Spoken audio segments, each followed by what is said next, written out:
high desert in the great American Southwest. Welcome to Dead Air, covering 25 time zones like a blanket. This is Dead Air. That's right, that's what it is. Hello, everybody. Welcome to Dead Air. Dead Air. Dead Air has two rules. No bad language, and only one call for show. But I want to serve up a very quick warning, and I really mean warning. Tonight is not a joke. Some of the material in this broadcast may be very disturbing to some people, so be warned. This is not Happy Night. Maybe some of it will be, who knows. But some of this material is scary stuff indeed. And the only headline that I'm going to even put in here actually qualifies as Halloween scary to me. The United States has decided to send combat troops, special forces, actually, 50 of them, to Syria. Now, I'm a Vietnam vet.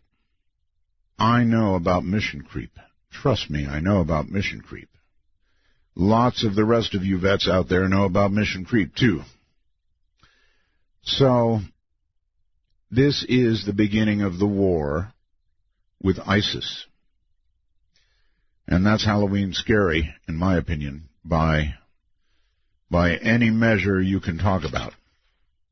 We're going to do some things you're probably not ready for tonight. There will be some stories from all of you, some that have been phoned in, some that will no doubt leak in through Skype and other means. And, of course, our national number. We'll get to all that. I've got a couple of stories I want to read you first. This comes from a young lady. When I was 18 and I moved in my first place, my friends decided to show me the local cemetery at night after a hard day of hauling boxes.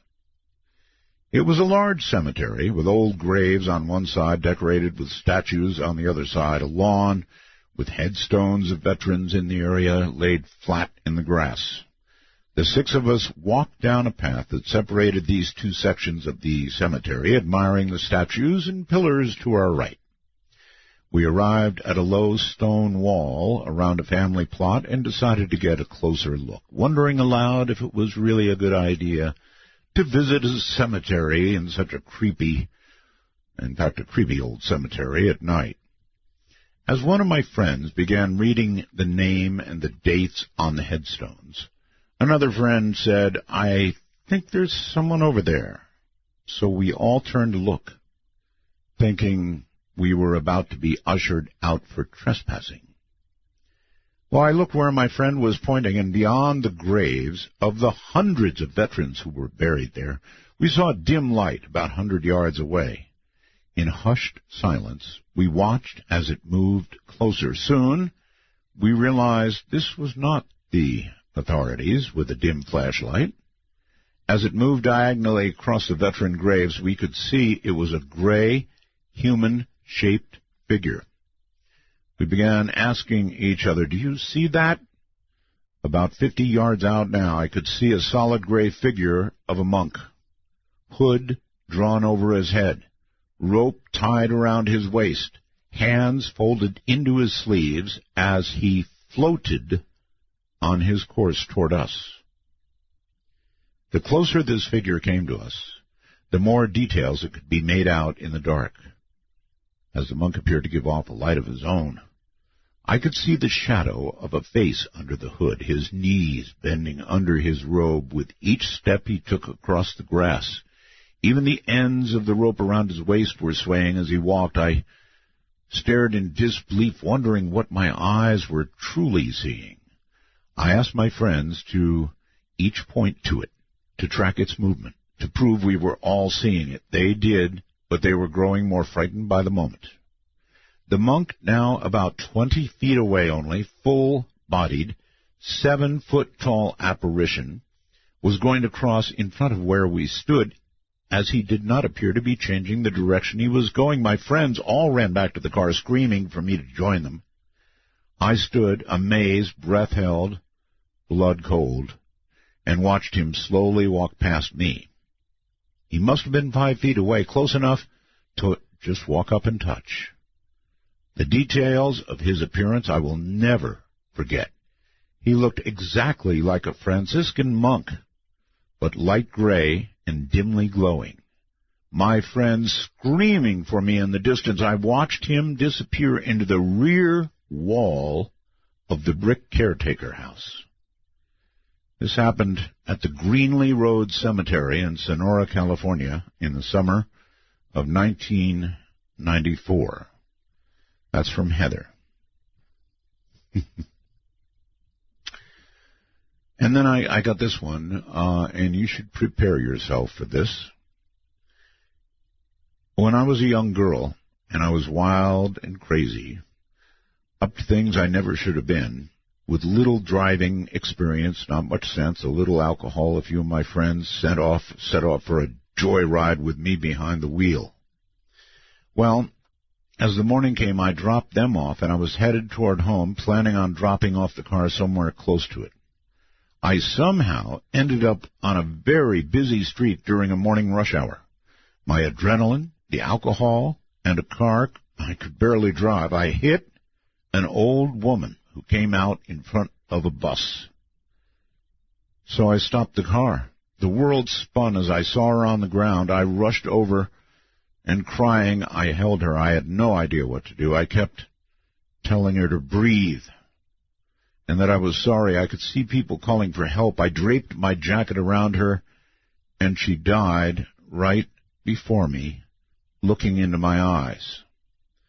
To this day, I've never forgiven myself for this. It's why I must write this to you. I cannot speak because I might break down. It was the most traumatic event of my life. I was charged, sentenced, and did my time. Many years later, I found myself living alone with a large black dog in an old house. I vowed I'd never do any of those irresponsible things I had done, so I kept to myself. I had often felt very alone, very afraid of the outside world, would sit and work on music or listen to you, meaning me on the radio. I would often have breakdowns of sadness and grief in my heart for what I had done, and I often felt like I didn't deserve to be living. One night I was feeling as such.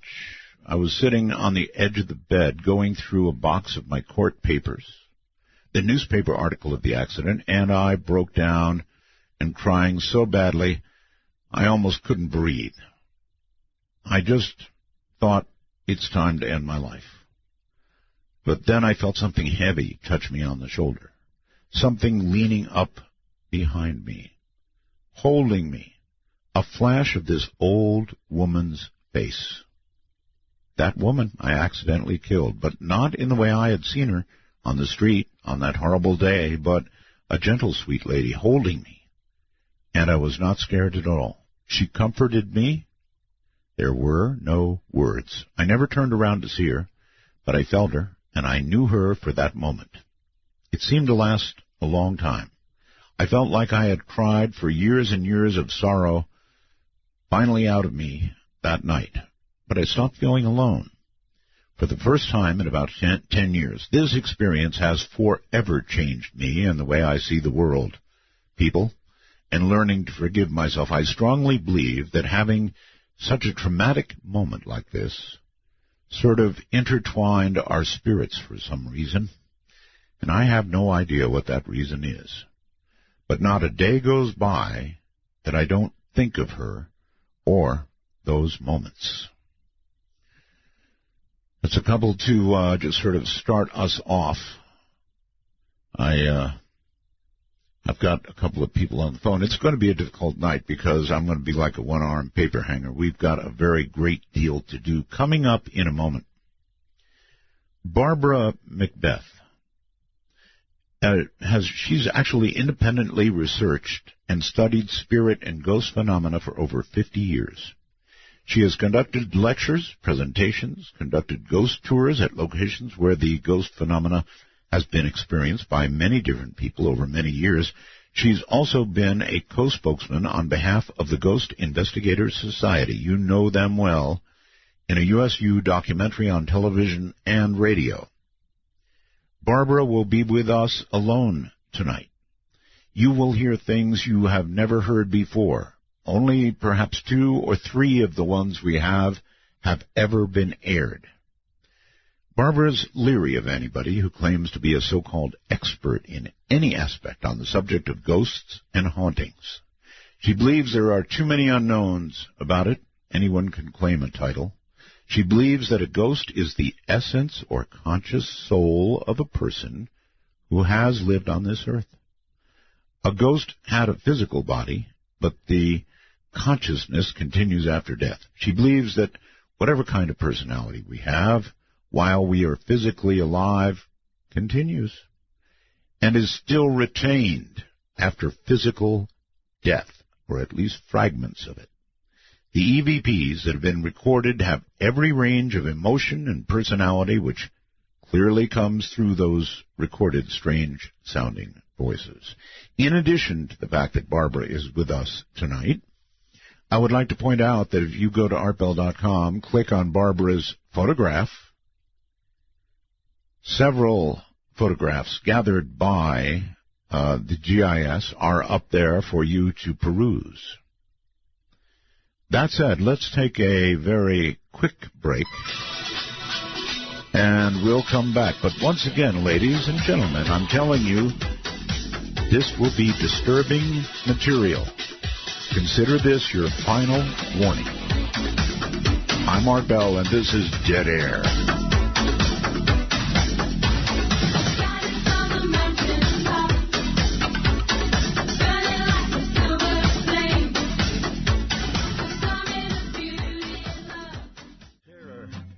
Sip and in each sup. Will you partake of that last offered cup, or disappear into the potter's ground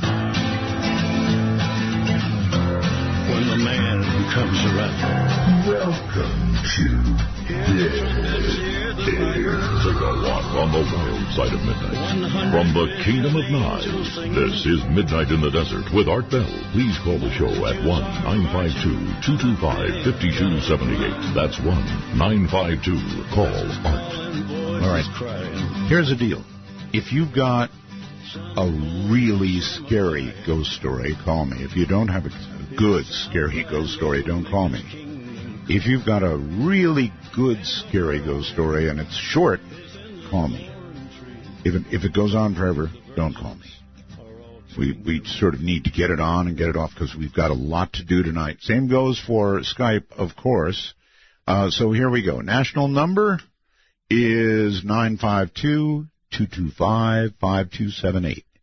That's 952-225-5278. Might as well upset somebody else's night, right? With a scary story. And then on Skype, you are welcome to join us, of course, as usual, in North America at MITD51. Download Skype. It's so easy. And then go to the add a contact, and we are that ad. Put in MITD, as in Midnight in the Desert, 51, and then we'll be in your contact list, and you can call us. All of that said, let us first say good evening to Barbara. Good evening, Art. From the GIS. All right, I want to say something about the GIS. The recordings that you're going to hear tonight are of the dead, and it's very scary to hear, so be warned. Now, these are gathered by a non-profit group. What was a non-profit group, the GIS. I don't know what its current status is, but I know it's still non-profit, if not almost non-existent. However, Barbara remains a key member of it, and probably I guess, wouldn't you be one of the original charter people, Barbara? Yes. Yes, me and Roger, and Brendan and Jenny, and we adopted Barry along the way, probably into it about 3 years. Okay. No matter what we ever do, we're not going to get a good phone connection. It's not bad, Barb, but here's what I'll ask. Stay right up on the phone, okay? You got it. Right into the phone. That'll really help us. All right. Okay. So these are recorded at various locations, ranging from what to what, Barb? Well, we have done cemeteries, prisons, homes, businesses. Everything. Everything. Okay. What I want to do is try one very quickly and see if we're in business and everything's working as it should. So tell me quickly about number one. This first one was recorded in Deer Lodge Prison in Montana. It was recorded by Barry. You'll hear a steel door creaking, and the EVP will say, "Help, I'm in here," and you'll hear Barry ask, "Anybody in here?" Huh. Okay, let's give it a try.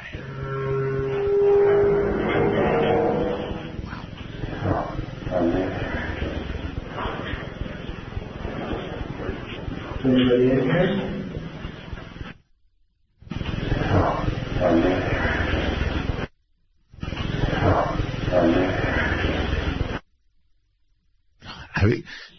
It sounded like "Help, I'm here." Is that what it was?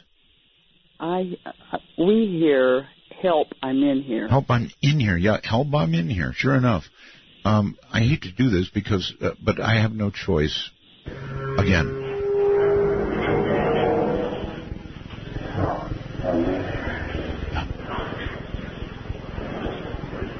Anybody in here?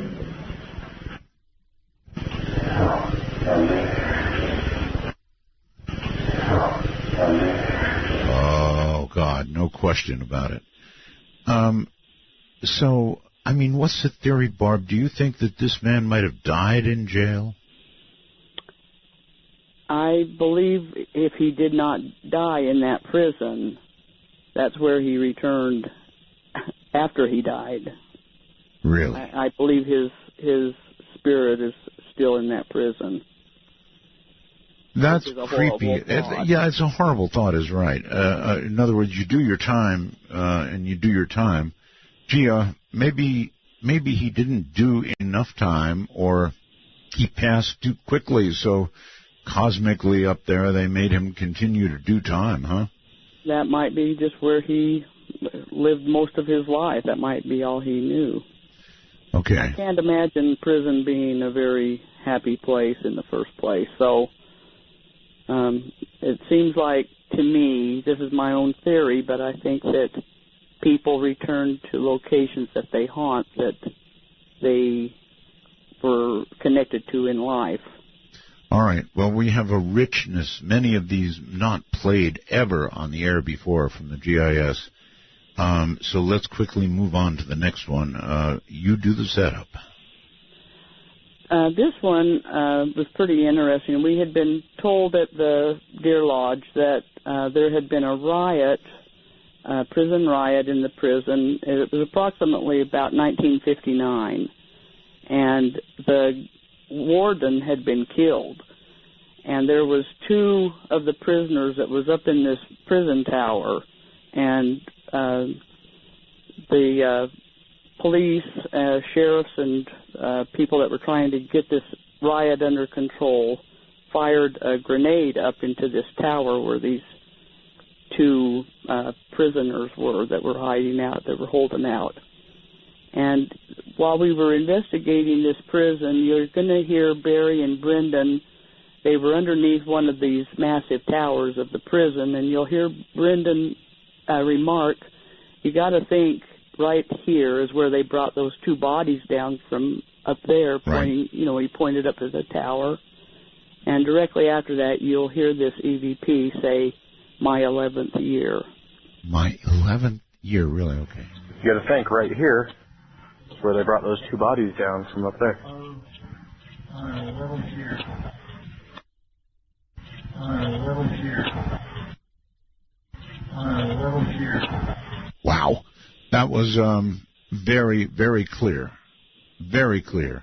And people should understand that generally that is an exception. What you're hearing in these clear EVPs is an exception to what you normally get. It's usually much harder to hear. Is that correct? Yes, it is. And sometimes they're so whispery. We recorded so many that we are not able to use on a radio show just because of how low and soft they are. Right. So what we're going through tonight is from years past, cream of the crop. Most of them never heard on the radio, I would say, huh? Yeah, I believe so. Most of these have not been heard. Okay, let's go one more very quickly. This was also done in the prison, and this was recorded by Brendan. Him and Barry had entered into this main room of the maximum security building. And in this clip, you're going to hear Brendan say, I'm going to go see if the cell door is open. And go see if the cell door is open. He repeated himself. And right. As Brendan is walking to the cell, this EVP says, let me out of here. And we argue on what it says. It either says, get me out of here or let me out of here. Let's let everybody decide. Here we go. I'm going to go see if the cell door is open. Yeah. Let's see if the cell door is open.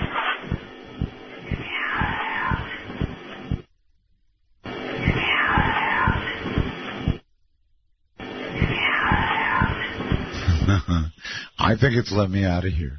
That's what it sounds like to me. Let me out of here. Wow. Yeah, there's discussion between us on what it's saying. But you can hear something different, and that's all right. It's just that there is a voice there that should not be there. Well, yeah, clearly. Some of these now were recorded on audio tape, and then, of course, in later years, you moved to digital. That sounded almost like it came originally from audio tape. From audio tape. Right. And I think it did. Right. Okay, so... time it did. Yep. So I know how careful you all are not to have anybody else around. You're the most careful organization I know when you record these, sometimes leaving recorders running for hours and hours and hours, right? Yes. And then you get more hours and hours and hours to sift through them and look for anything, because at the time you're doing the recording, you don't know what you're getting. That's right, because you don't hear them at the time usually. I mean, there's been occasions where we have heard the voice and it just kind of throws you off. You're not expecting to audibly hear it. Right. And so when, if you spend 3 hours on an investigation, you are using another 3 hours just to listen to your audio tapes, another 3 hours to go through your videotapes. So there's a lot of time involved. I get it. All right, very quickly, before the bottom of the hour here, there are some pictures, Barb. If they go to artbell.com and click on your picture tonight, it will lead them to other pictures as they scroll down. What kind of stuff are we seeing? Well, we call it super ecto. We were in an amusement park that's located in Utah, and we were in a pioneer village where they've brought in old buildings and old houses and stables, and there's no rides or amusement rides in this area. And Roger took a picture of a buggy and stable, and that was it was at nighttime, and we call it a supercharged ecto. We don't know what else to call it. Okay. That first one. The other one is ecto. It kind of looks like a face. You can see eyes, nose, mouth, shoulder. You mean ectoplasm? Yes. Yeah. Ectoplasm. Okay. And so it's an actual spirit we're seeing there. That's what I believe, that something's starting to materialize and form. And then the next one, which the next one freaks me out. What's that? We were doing an investigation in an old building. It used to be an opera house, and that's now a restaurant. We were down we had gone down into the basement under the floor. You can see how the floor actually slopes down, like how the theater's floors go down to the stage. Sure. But we were coming up, and Roger took a picture in the kitchen. And what you should see there is actually the stoves and the refrigerators and things in that restaurant kitchen. And there's these 3 figures.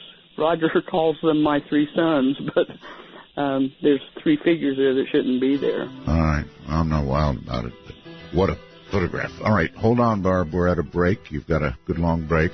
My caller's on the line. Everybody hold tight and be patient. We'll get this out as we can tonight. It's Dead Air. I'm Art Bell.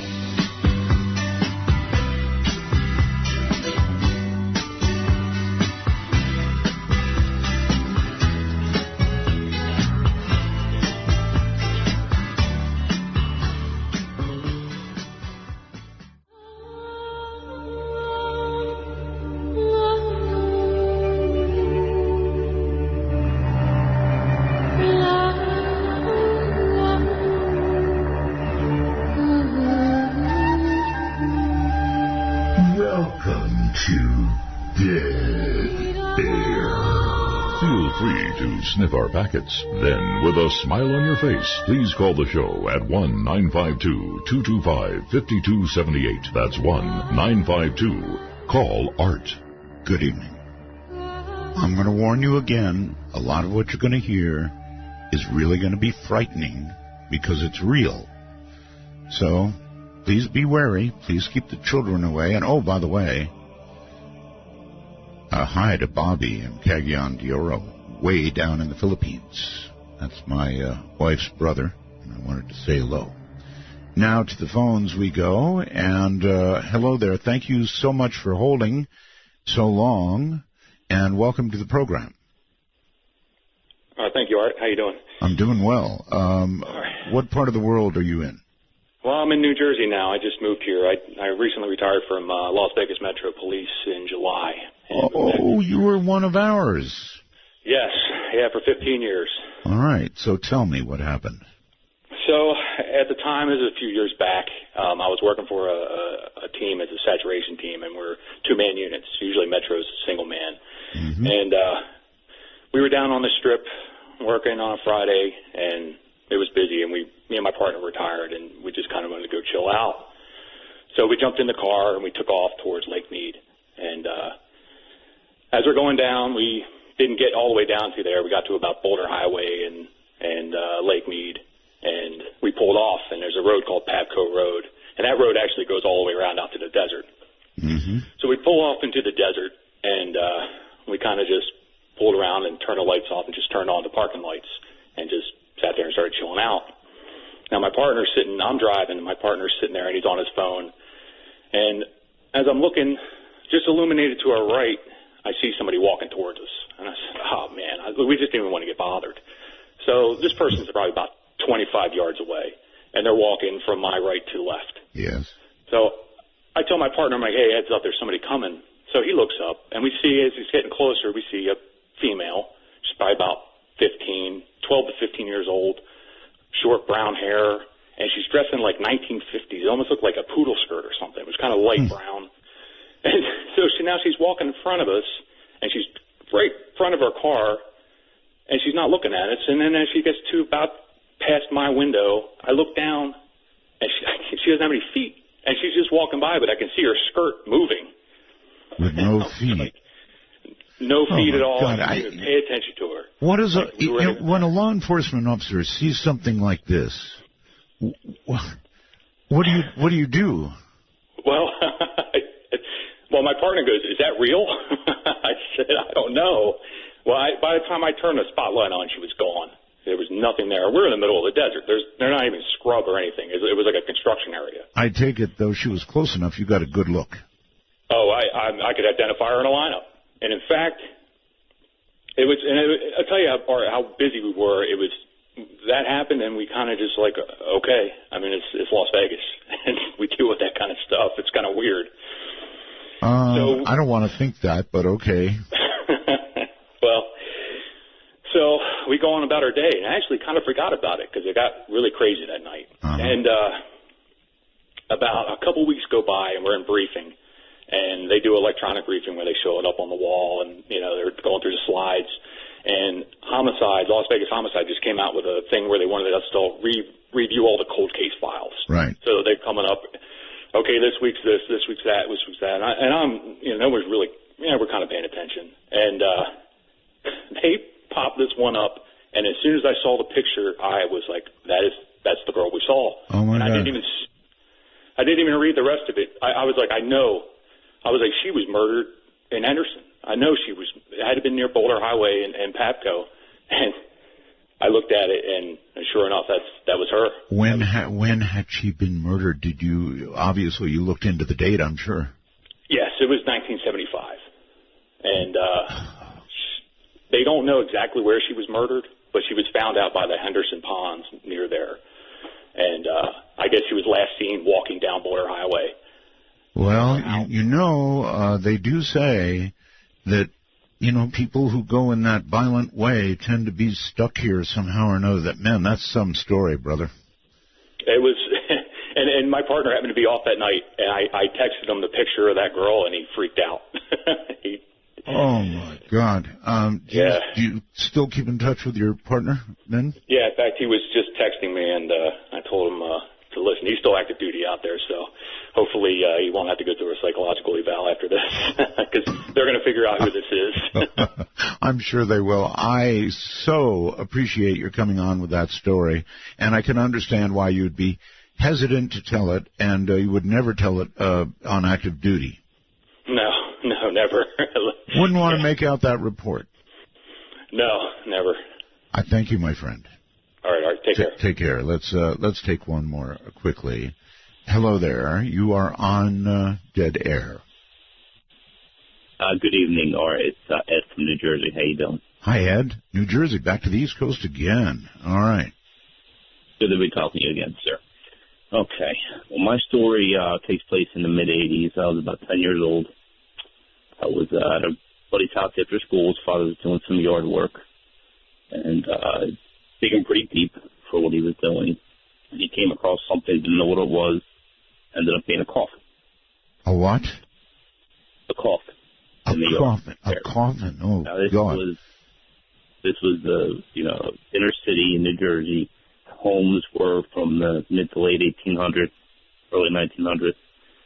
So there was a small backyard. So, long story short, with that ended up being a toddler. They looked into it with the authorities. When it was done back to 100 or so years ago, it was done properly. Just nobody knew it was there. What about it? Not what I want to find when I go digging in my backyard. No. So it was an infant. Yeah, I believe it was around 18 months old. Boy. So, I would assume all you found would be bones at that point, of course. Well, I wasn't there when I opened it. Consider yourself lucky. Yeah. Oh, yeah. Any activity at all after that? Yes. This is what the good part of it is. Fast forward 6 or 7 months, a new pal starts hanging with us. Hanging at my buddy's house again. What happened in the past is distant memory. And then one day, our new buddy says to my friend whose house it was, I didn't know you had a little brother. There's a dog with a little brother. Yeah. I said, yeah, you do. He was just, peeking at me and waving from the top of the steps. Yeah. He was like, well, we thought, this kid, we thought maybe he was joking around with us. He never heard anything about the story. He was new to town, but his family was originally from the area. So every time we would be at the house, this one friend of ours would be the only one to see this kid. Well, one day, the kid's father comes to pick him up and says, guys, want to hear a funny story? My great-grandparents used to live here. They actually lost a child when he was about 2 years old. So it was the one friend who was seeing this entity's relative, great-uncle or whatever it may be. When we do these voices of the dead, this GIS stuff, we get a lot of children's voices. extremely disturbing. I really thank you for the story. That's, I don't know what to think about that, but it's a great ghost story. Thank you. Thank you, sir. Take care. Let's go back to Barbara. Hey, Barbara. Those were great. Those Wonderful were stories. pretty good stories, huh? Yes. And the police officer, when they see something, I mean, they're trained to be very, they're on detail, That's great. I wonder if he ever found the killer. Well, that would have been a very, very good question. I guess it could still be a cold case today. All right, let's move on. Number 4. All right. This next one, we were investigating Gold Hill Hotel up around Virginia City, Nevada. And you're going to hear me say, like I usually do, I began asking if anyone was present. And you'll hear me say, is there someone here? Will you make your presence known to us? And you'll hear a young child, I think it sounds like a young boy, saying, help me. Help me. All right, here it comes. If there's someone here, will you make your presence known to us?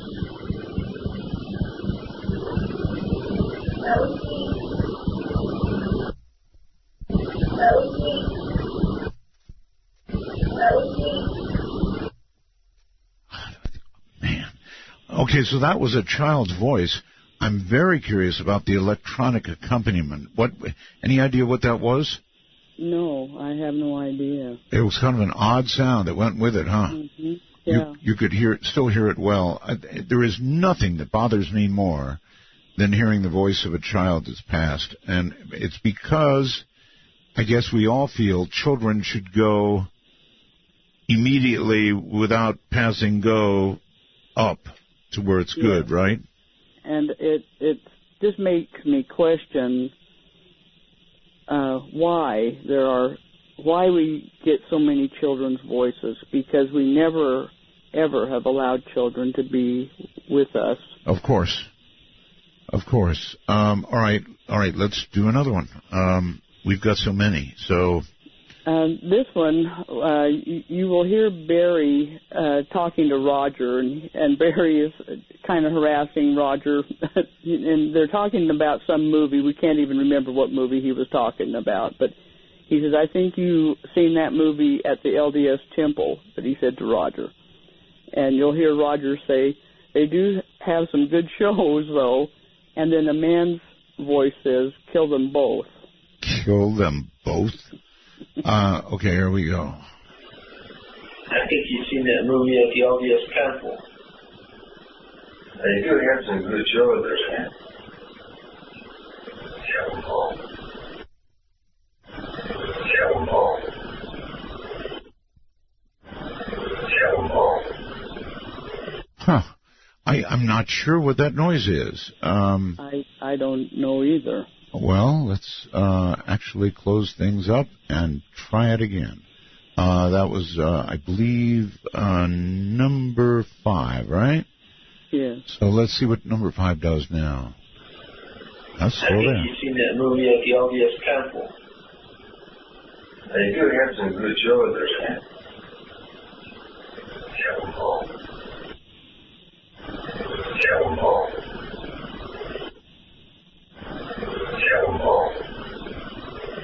Okay, well, that's still, unfortunately, it's very, it's still, through all of that, it's very easy to hear. I'm wondering, just let me go back very quickly and play number 1 to see if it has that noise on it. Now, you see, that's as it should be, the cell door opening. That is exactly as it should be. So we'll see if we keep getting that noise. I certainly hope not. Perhaps we'll move out of it, but because without it, it would be a lot clearer. Yeah. Kill them both. Kill them both. Jeez. All right, let's try number 6 just to see if this is hanging with us. Okay. And it could just be the Gold Hill Motel or Hotel. Who knows? Yeah, that could be. We were in the living room area of this Gold Hill Lodge, and you can hear me say, "If you can speak, will you speak so I can hear you?" And it's a child saying, "Mother." Oh, all right. Here we go. If you can speak, will you speak so I can hear you?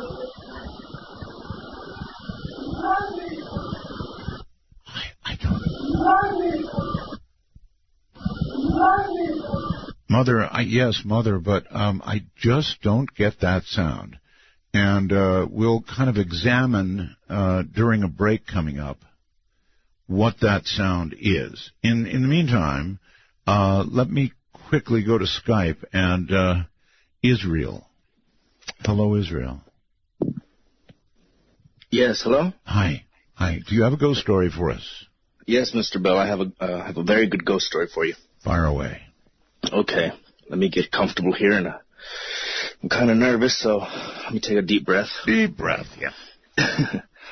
So this ghost story comes from my mother. My mother's a Pentecostal pastor. Right. She's never told a lie to me ever in my life, so I have to believe her on this, and it's very hard for me because I'm a very rational person, and this is a very weird story. So let me take another deep breath here. Okay. So this ghost story took place in the mid-'60s. My mother was traveling around, and she found herself in the capital of Honduras. I believe it's called Tegucigalpa. Mm-hmm. And she was traveling around with some friends. And some of the friends, they worked at a resort, a hotel resort. This hotel resort was under renovation. So they go there. They say, let's stay the night here. And the ones that worked there, they went ahead and stayed in their quarters, in the employee quarters. That was downstairs on the first floor in the kitchen area next to a jukebox. This jukebox was unplugged for the renovations. It was also next to a dining area with many chairs and tables. Right. My mother was staying on the third floor. She just had a room there, I guess because of the renovations and whatnot. And on the fourth floor was staying a mother and her child. This was going to come into play. Okay. So my mother, she goes to sleep. Everybody goes to sleep. And I don't know what time of night, but middle of the night, my mother wakes up and she sees this dark figure above her. She says that this dark figure, excuse me here. You have to understand, I'm kind of nervous here. I get it. No problem.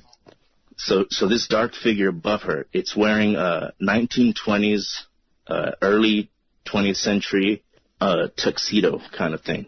Kind of roaring 20s tuxedo kind of thing. This thing has bold eyes, a dark beard, is just looking at her with hate in its eyes. It reaches down and grabs her by the throat, okay? She can't move, she can't breathe, she can't scream.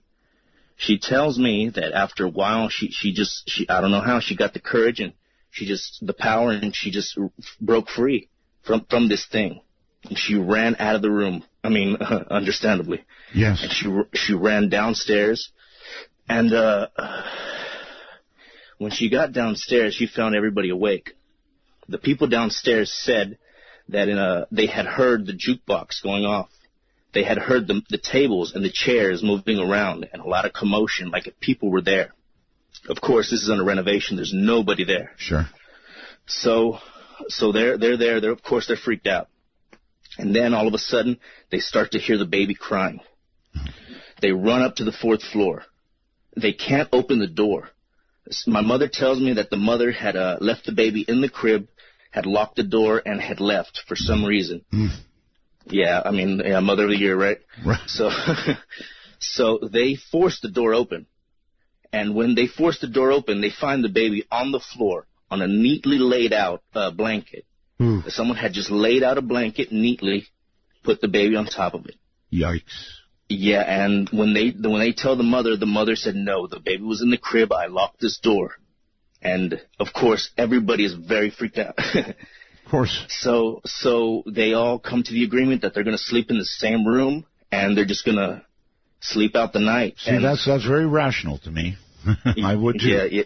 Yes, sir. Yes, sir. And I mean, that's the end of the story, Mr. Bell. I mean, they just slept out the night in the same room, and that's what happened at that hotel. So somebody must have tenderly held or moved that child.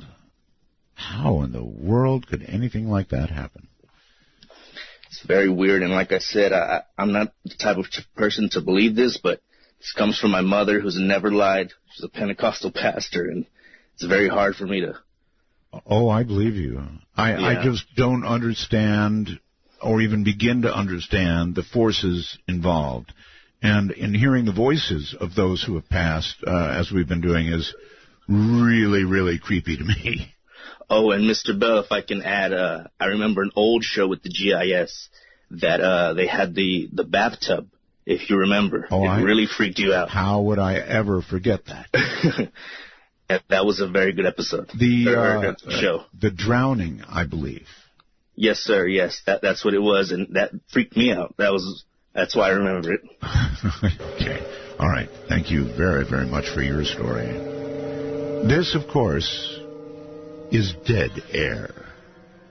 What's going to happen tonight? Well, I don't really know, frankly.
The dead, and that really is what you're hearing. You're hearing voices of the dead, and it really becomes very, very disturbing for some people to hear this. And I checked, Barbara, it looks like we're out of the bad audio territory.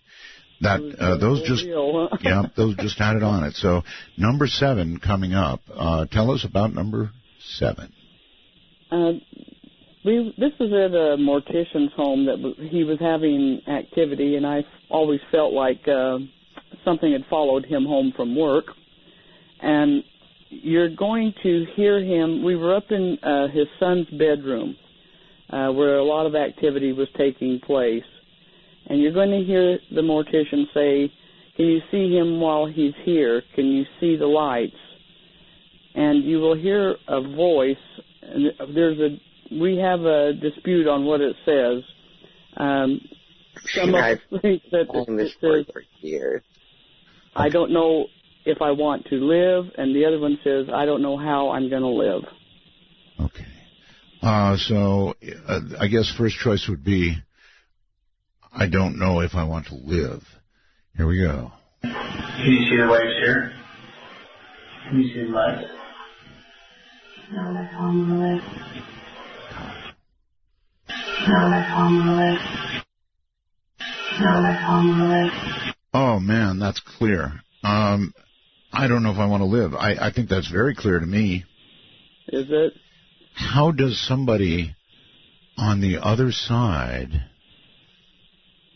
if that's where they are, that's a statement, right, Barb, of somebody who is probably alive, a statement, or somebody who is very recently dead and doesn't know it yet? Or the mind is continuing and they want it to stop, and they're still, as far as they're concerned, they're still alive because their consciousness is all right. still going. One more time from the other side. Can you see the lights here? Can you see the lights? No, I can't live. No, I can't live. Smell like homeless. Totally creepy, Barbara. I don't know if I want to live. I don't know if I want to hear that one again. I want to emphasize to everybody that your organization is pristine, as are you, Barbara, ethically, in every way you can imagine. This is the real McCoy you're hearing. These people have done a fabulous job with thousands upon thousands of hours of work. Think what you will of what you're hearing, but there's nobody around making these sounds. There's no fakery about what you hear going on. Number 8. On this one, this was recorded at Indian school where they would take children, Indian children, American Indian children off the reservations and bring them to this school, and this is where they would live also. And we were there at this location. There is no other voice that you'll hear. It's just the EVP. And it sounds like it says, I don't want to come. I don't want to come back. Okay, I don't want to come or I don't want to come back. Listen carefully, everybody.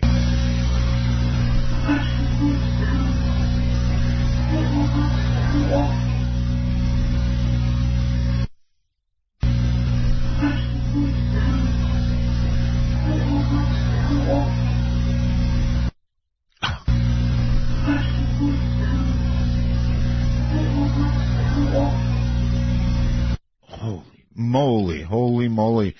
Barbara, so obviously a lot of hum in that one, but also obviously very easy to hear.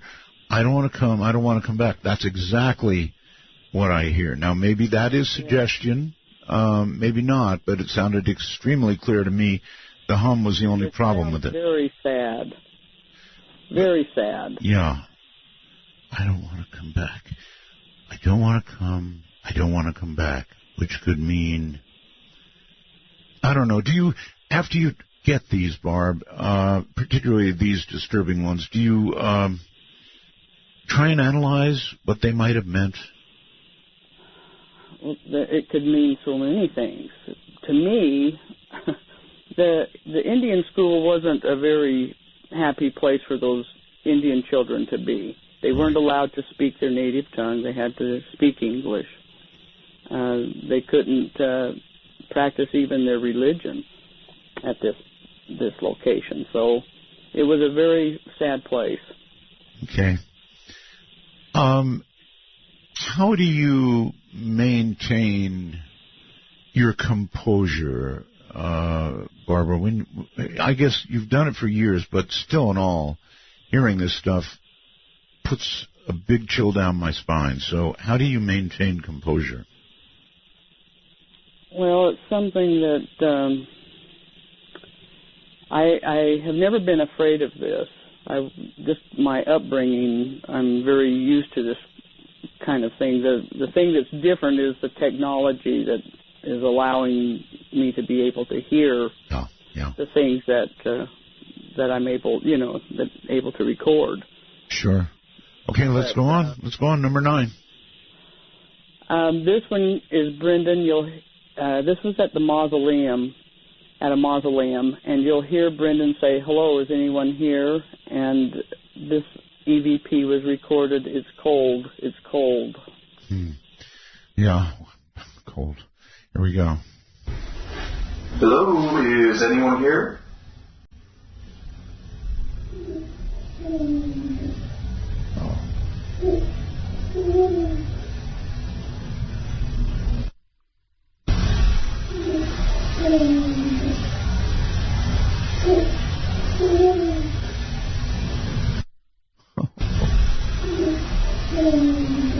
Oh, brother.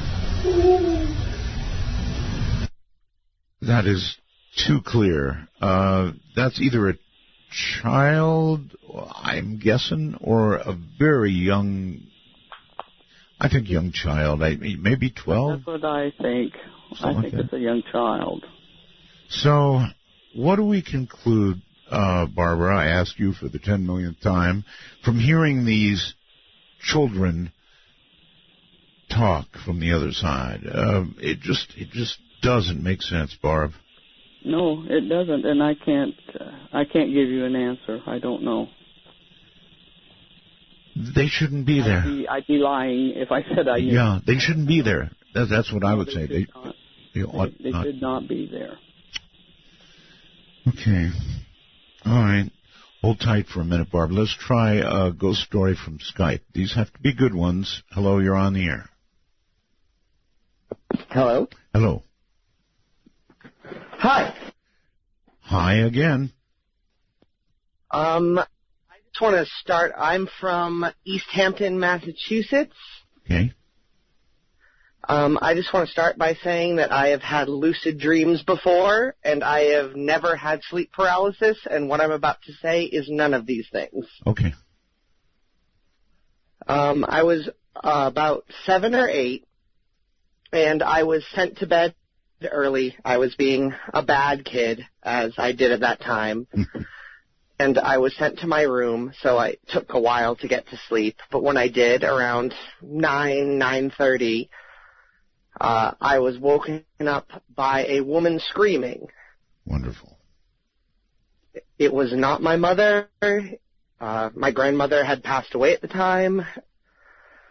And she was screaming at me and saying, "Come out here." And I, as a foolish child, I decided to go out into the hallway. And in the hallway, sitting on a rocking chair that was not there before, I saw an old black woman. Good Lord.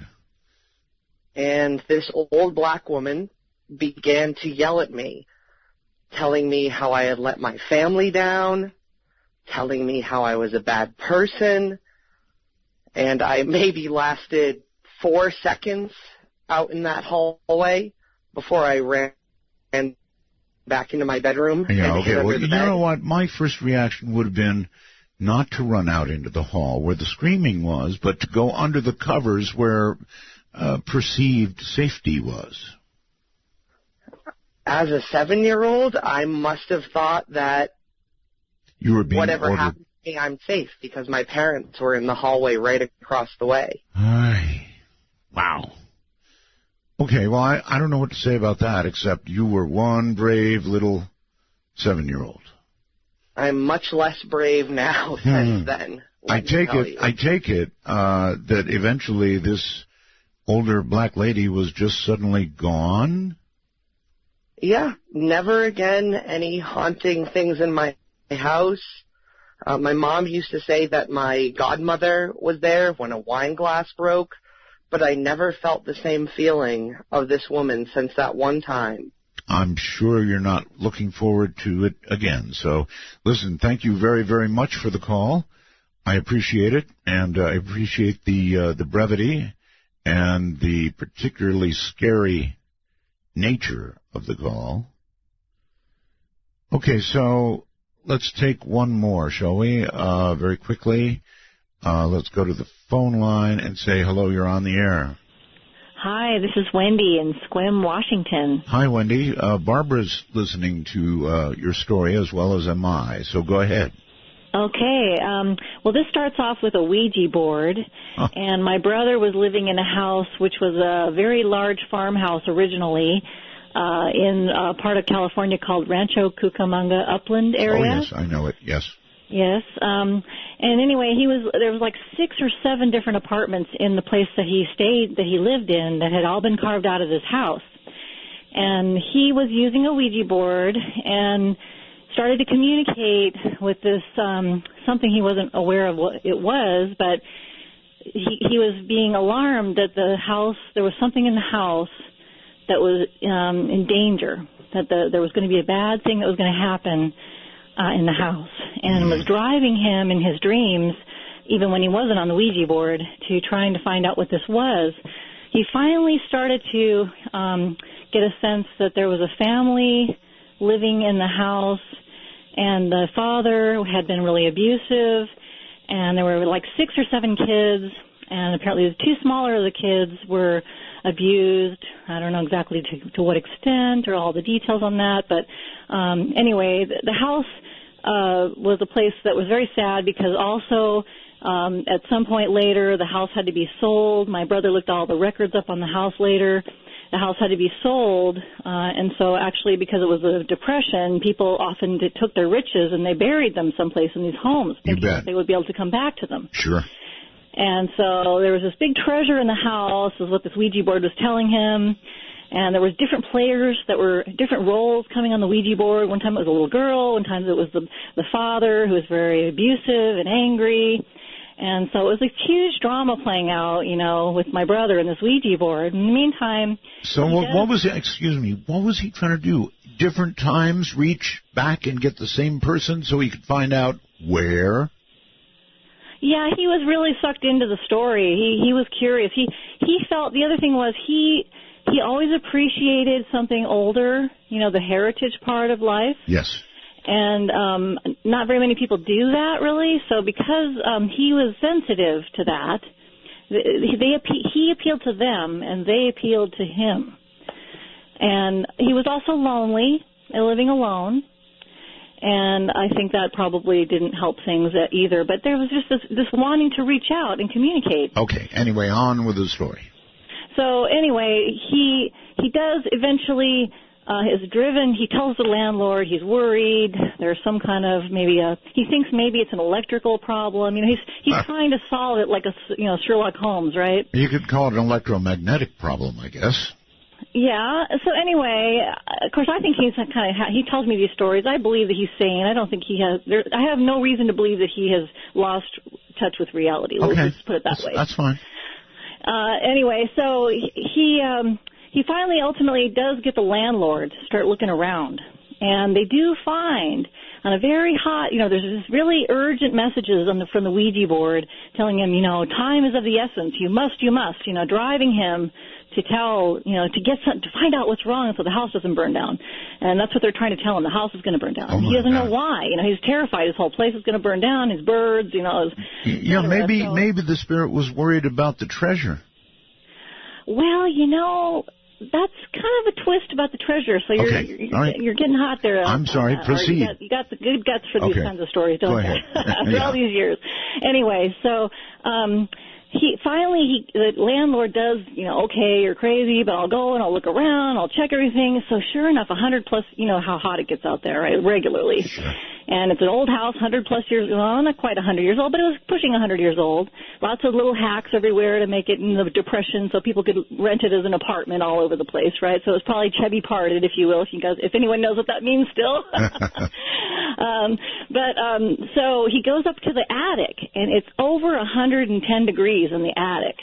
And sure enough, there's a faulty water heater up there. Oh, Lord. And had they probably not gone up there, the house probably would have burned down. But that's not the end of the story. So David goes, wow, could you believe that? I saved the house from being burned down. And, right. Well, and he didn't tell the landlord really all that was going on, obviously, because he didn't want the landlord to think he was nuts, right? Of course not. So then later, I think he's nuts. I'm thinking, oh, gosh. And my mother, to just tell you a little bit about her family, she's a clairvoyant. I won't get into all the details, but she would know who was in the cookie jar from 2 doors down, and there's 4 of us. And she just had eyes behind her head, and I won't go all the details on that, but anyway, my brother is very clairvoyant, and I kind of think, well, maybe there's something to this. So my mother comes to visit, and she stays in his room, and where his bed is, and she gets in the bed, and she's sleeping in the bed, and she feels this presence walking out of the closet, coming around the side of the bed and climbing into the bed with her. And my mother actually didn't feel threatened at all because she's so clairvoyant that she knew immediately that this was a child that wanted to get close to her, that had known her son but didn't feel comfortable with a male person. Okay. And maybe didn't have much close, personal relationship with the mother, but needed a mommy, her being a mommy and all. Got it. And so she kind of reached out, emotionally to reassure this child, but then she told my brother, geez, Dave, Anyway, so we all believed him. There's no reason not to believe him. There was a treasure. They were trying to drive him through the Ouija board, but the last part of the story, I think my brother's kind of maybe a little off. Maybe he's spending too much time alone, etc. So I'm spending a lot of time with him, and I'm sitting up on he's moved from one apartment in the place to another one upstairs. Yes. And I'm sitting upstairs, and there's 3 people on this futon with all of our backs up against the wall. And my brother's sitting across the room, we're all talking, right? Yeah. And what we don't know about the house is there was a staircase in the house that had been gutted. It had been taken out, But originally the plans had an elaborate staircase like many of these homes did with a big, newel posts all the way up. And it had been gutted, though. It wasn't there anymore. All right. We're kind of running out of time here. Okay, so I'm sitting there, and I feel so clearly as day some kid sitting with their back up against the stairs, pounding on my back up against the wall. Wow. Yes. And I look to my right, and the 2 people don't feel it. I mean, I heard it. I felt it. I turned, and with my chin dropped, the people next to me, literally next to me, did not feel it, hear it, or understand what I was so alarmed about. Okay. I looked at my brother. We both smiled. God, what was the treasure? Well, we never found the treasure. He searched, never found it. Okay. Thought it was a Rolex watch from the 20s. All right. Thank you very much for the story. I would have liked for the treasure to have been located, but that much communication on a Ouija board, well, frankly, even a little communication on a Ouija board is a very, very, very bad idea. Barb, welcome back. Thank you. You agree, by the way, on the Ouija board? Oh, yes. It's not a toy. It's not a toy, and so many people treat it that way, don't they? Well, it's how it's promoted. Uh-huh. Barb, you and I are both getting up there. I don't know how old you are, and I won't ask because you're a lady. But, I'm 70. I'm hearing footsteps. I know eventually I'll be on the other side. Is it your intent, Barbara, to try and communicate when you get there? Yes. I have every intention of doing my best to let people know that I am still around. I've always told my brother, if you feel somebody tap you on the shoulder and you turn around and nobody's there, it's me. I've always told my wife to watch the ceiling, and she usually slaps me. All right, let's go to number 10. Number 10. All right. This was in Rollins Penitentiary. We did this prison many times. We were in the death house recording, and we had Fox News with us at this location. Wow. I think it was around Halloween time. Okay. And this voice was recorded on 3 recorders and my video recorder. Wow. This one was recorded, I think the one that's on the website was done by Jenny, but everybody picked it up, and she was in a different location than me and Barry and Roger. That is so interesting. 3 devices picking it up. Yeah, there was actually 4. There was 4. 3 recorders and my video recorder. Okay. But you'll hear this voice say, I appear. I appear. Okay, here we go. I appear. Ooh. I appear. I appear. Well, there's nothing at all hard to hear about that, is there? I appear. And I guess the next thing, let me hear that again. I appear. I appear. I appear. If you could have heard that in real time, I think I would have run. Because there would have been obviously something about to manifest itself right there. Yes, and the thing that's so unique about this voice is every recorder, no matter where it was located at that time, picked it up just as loud. It was loud. So do we theorize, because you don't hear these with your ear, right? That's correct. Majority of the time you don't. So then the majority of the time. So every now and then? Every now and then it happened. Yeah, it happens, but not very often. So I wonder, do we imagine that they use electromagnetic energy to project these voices into the microphone or the device itself? I have no idea how they do it. Yeah, I understand. I don't. All right. Number 11. You're going to hear Barry and Brendan. This is still at the Rollins prison. They were walking into the solitary confinement area, and they hear Roger talking in another section of the building. And Brendan asks Roger, you're gonna hear Brendan ask Brendan asks Barry, who's Roger talking with? Who's he with? And Barry responds sarcastically, he could be talking to somebody and have nobody with him.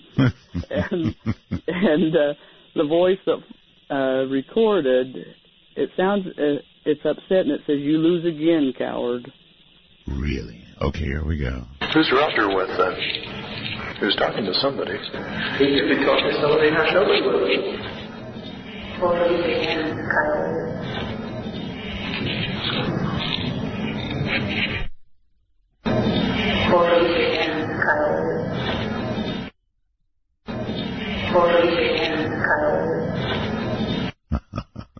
Yeah. Coward. That sounded like, I would say, a woman's voice, yes? Yes, and they had a woman's section, a woman's prison there in that prison. They had a small section. I understand. Okay, that explains it, I guess. You did tend to go to a lot of, prisons, and did you go to hospitals? We tried.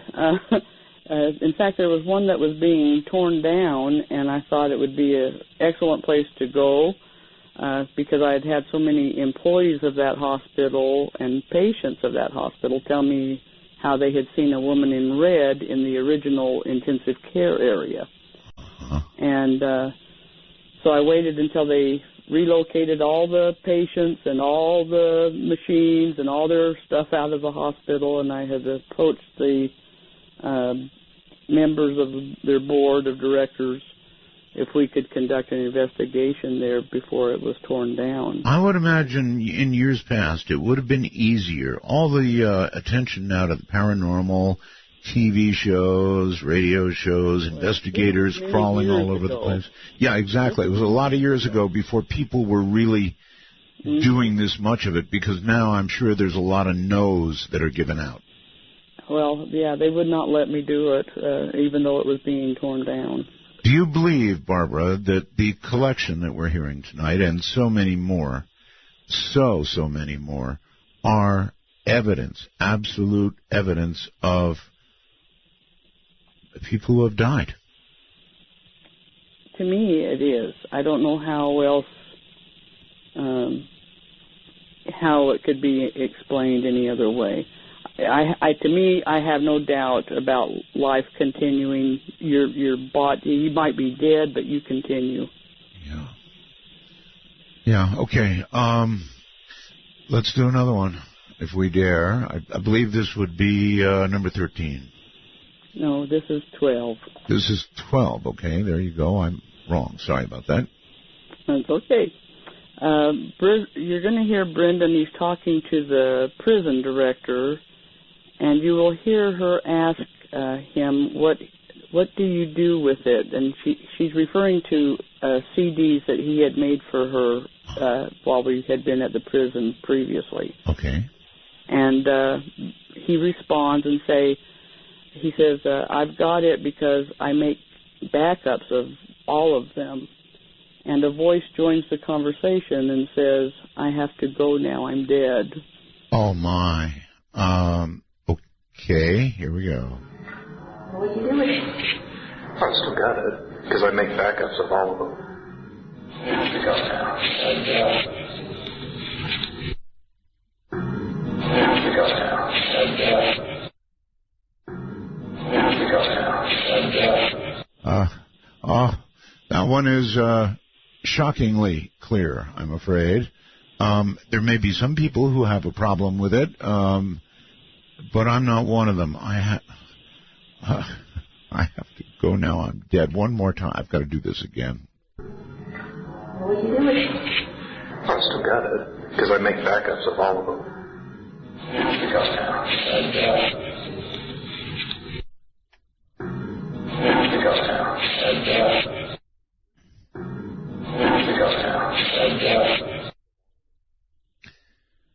That's just totally too creepy. I'm glad I didn't, and I almost skipped it. Good Lord. So I have to go now. I'm dead. I guess they get busy on the other side. Actually, even though that was horribly creepy, it would suggest that, I don't know, maybe he's headed to a gin rummy game, or I'm trying to think the best here. Or some activity that they have over on the other side. I have to go now. I'm dead. Catch you later. I don't know. I'm going to ask you in a little while if you've ever, I don't know, discerned something about what's on the other side, what awaits us. This is Dead Air.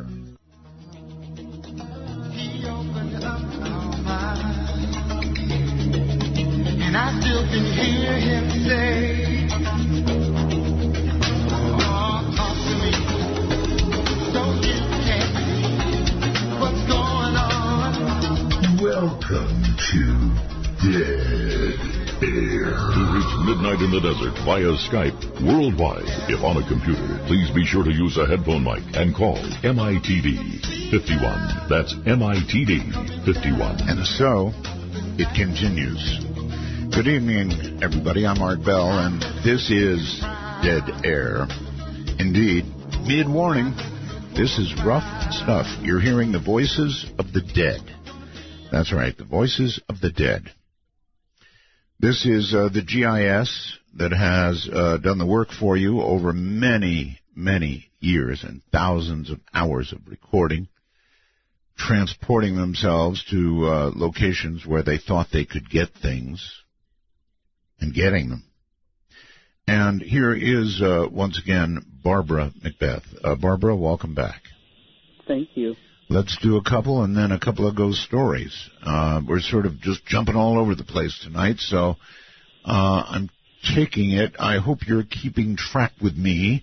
I would think the next one would be 13. You're right. Okay, good. Good, for once. This was a private residence, and you'll hear Brendan say, I tell you what, it is hot in this house. And he recorded this voice, and I don't know what it was referring to, but it says, she didn't put it down. She didn't put it down. All right, here we go. I tell you what, it is hot in this house. She didn't put it down. She didn't put it down. She didn't put it down. All right. I have an observation about that one right away. And that is, not only is it clear, but it's almost too clear. I mean, it's almost like, somebody was in the room actually saying that.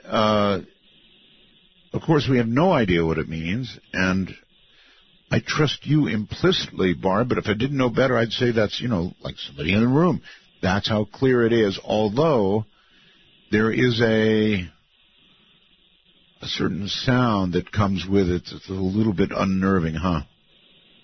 Yes, and the difference, I think, that you're hearing is Brendan used a condensed microphone, and it was recorded into his computer. Ah, okay. That would explain it, but a good one. Oh, a good one. I tell you what, it is hot in this house. She didn't put it down. She didn't put it down. She didn't put it down. So she didn't put it down, but there's no way to know what that means, huh? No, I mean it wasn't. It's what it's saying isn't relating to anything that was being said or done at that time. Barbara, you do this, but how do you sleep at night? I sleep very well. You do, huh? Oh, yes. This doesn't scare me. I find it very fascinating. People that have witnessed ghosts, like a full apparition, yes. I feel like they are very fortunate. And I feel like we have been very fortunate that we have recorded so many voices that they have talked to us, like what they have done. Did you hear the opening story? It was from Heather, actually. Yes. Oh, my. That's called Up Close with an Apparition. Yes, and she's very fortunate to have experienced that, because there are so many people, especially people that research it, and all the ghost investigators that are out there now. Mm-hmm. They would love to experience something like that. They would give anything to experience that. I guess that would be true of ghost investigators, but it would not be true of me. That tells you why I'm not a ghost investigator. Just hearing these voices puts a chill down my spine, and I guess we might as well do the next one, though I'm almost hesitant. Tell me about it. This was in the same, in fact, it was the same day, and Brendan recorded this in the same house. He says, "Is anyone here? Does anyone want to talk to me?" And this voice was recorded. There was blood. There was blood? Uh-huh. Okay, here we go. Is anyone here? Do they want to talk to me?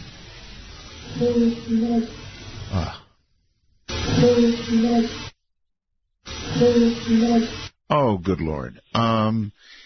There was blood. At least it's past tense. Now, if that voice had said there will be blood,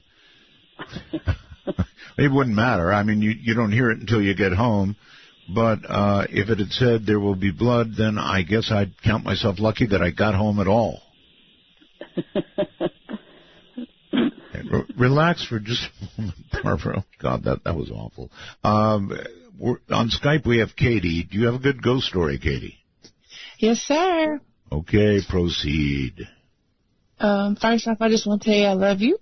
And well, your family. I pray for y'all all the time. And all the time? You got to be from the South. Yes, sir. Okay. I live on the Arkansas-Louisiana line. All right. That explains it. Yep. And I think that ghost on that EVP was saying she didn't turn the air conditioner down. That's why it was so hot in there. I'd have to listen back for it, but God, it's creepy listening to those voices. Anyway, go ahead. Okay. So one night I had went to sleep, and I had this horrible dream that this demon thing was at the end of my bed grabbing my feet, trying to pull me off the bed. Yes. And I woke up. Just a dream, though, right? Yes, it started out as a dream. Oh. And I woke up, and I sat up, and I was like, oh, goodness. And I felt something on my feet, and I was like, I happened to look down there, and it was actually really there grabbing my feet, and I felt it trying to pull me, and I started kicking, and I was just like, leave in the name of Jesus, leave in the name of Jesus, because that's what my mama told me to always do if I ever encountered anything. Sure.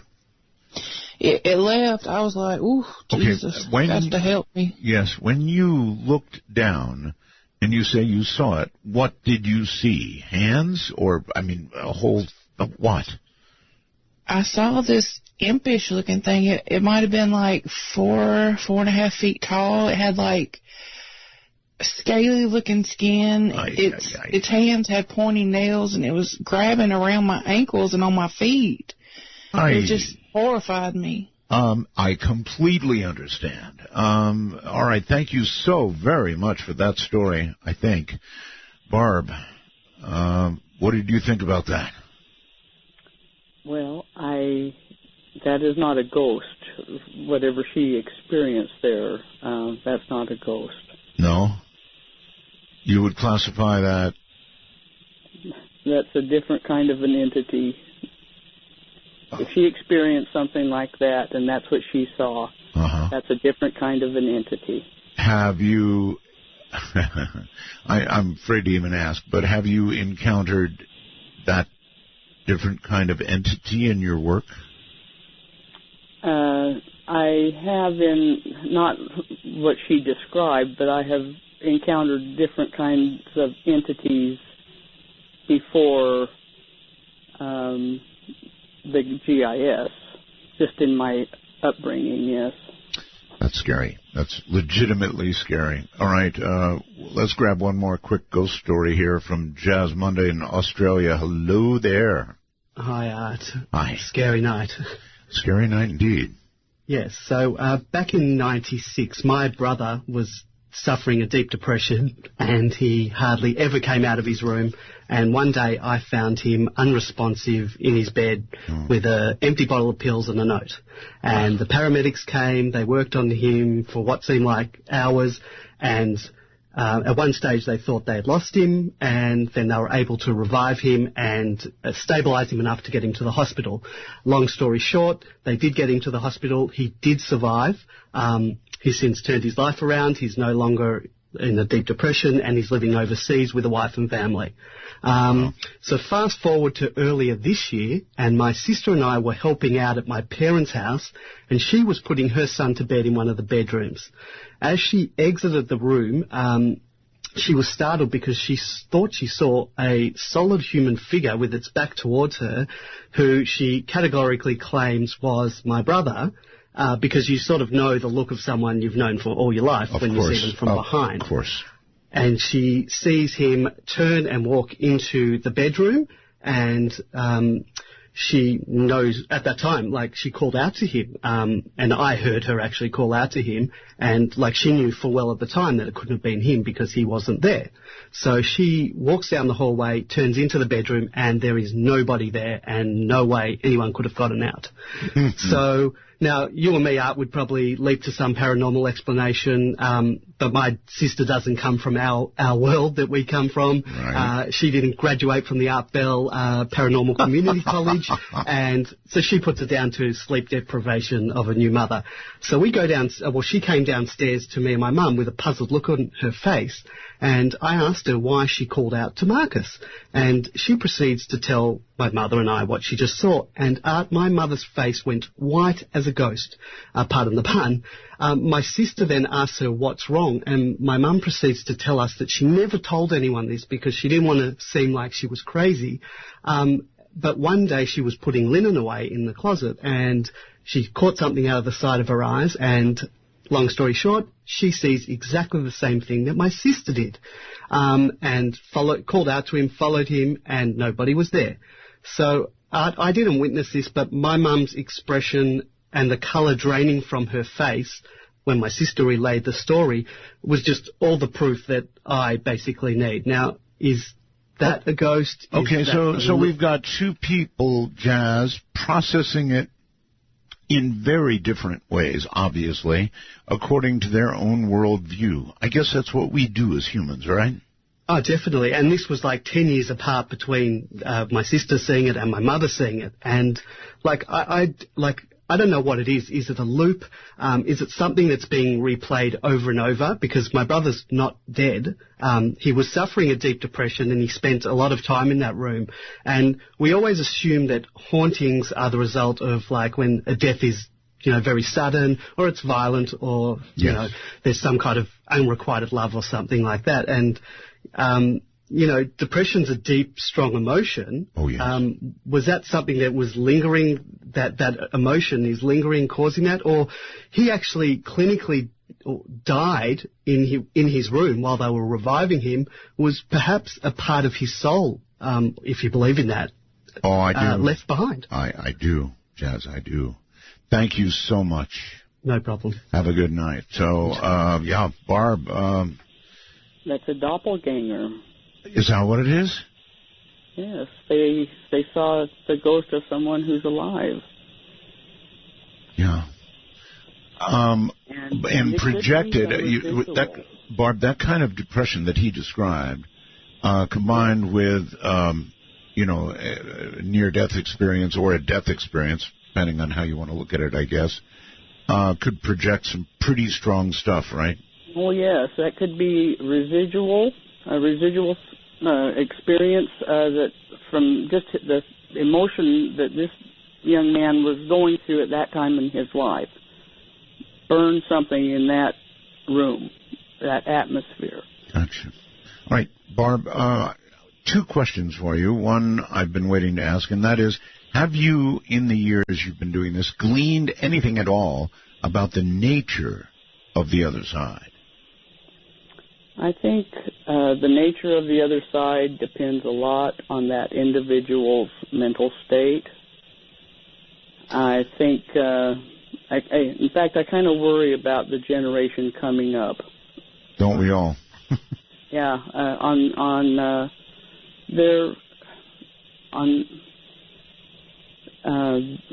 how the ghosts will be in the future. I mean, there is so much turmoil. Well, we are the future ghosts, and then as they will then be. One other question, and that is about suicides, Barbara. Have you discerned anything at all about suicides versus natural or even unnatural deaths? I've known some people that have committed suicide, and their families have all experienced activity. I don't believe their soul and their spirit is at peace after they've died. I think they're still in turmoil. Wow. I think the mental state of the person continues. Okay. All right. Let's do number 15. All right. This was at an old Western military fort that was established back in the 1800s, and it's still in use today. Barry was in the museum, and which used to be one of the barracks. And he recorded this child's voice. It says, "It's dark in here." Yeah. It was not dark in that room at the time. There were still lights on. Gotcha. But when we went back to that location and we were talking to the curator of the museum and told him about this child's voice, he informed us that he had just learned a few weeks prior that women and children were kept in the basement of the barracks for their own safety. The women, the wives of soldiers, were referred to as laundresses. Wow. And to keep them safe, they lived in the basements of these barracks. Because we were surprised to get a child's voice there on this military base, I can imagine. Of course, yes. Here we go. Wow. I'm going to have to replay that for you, I think.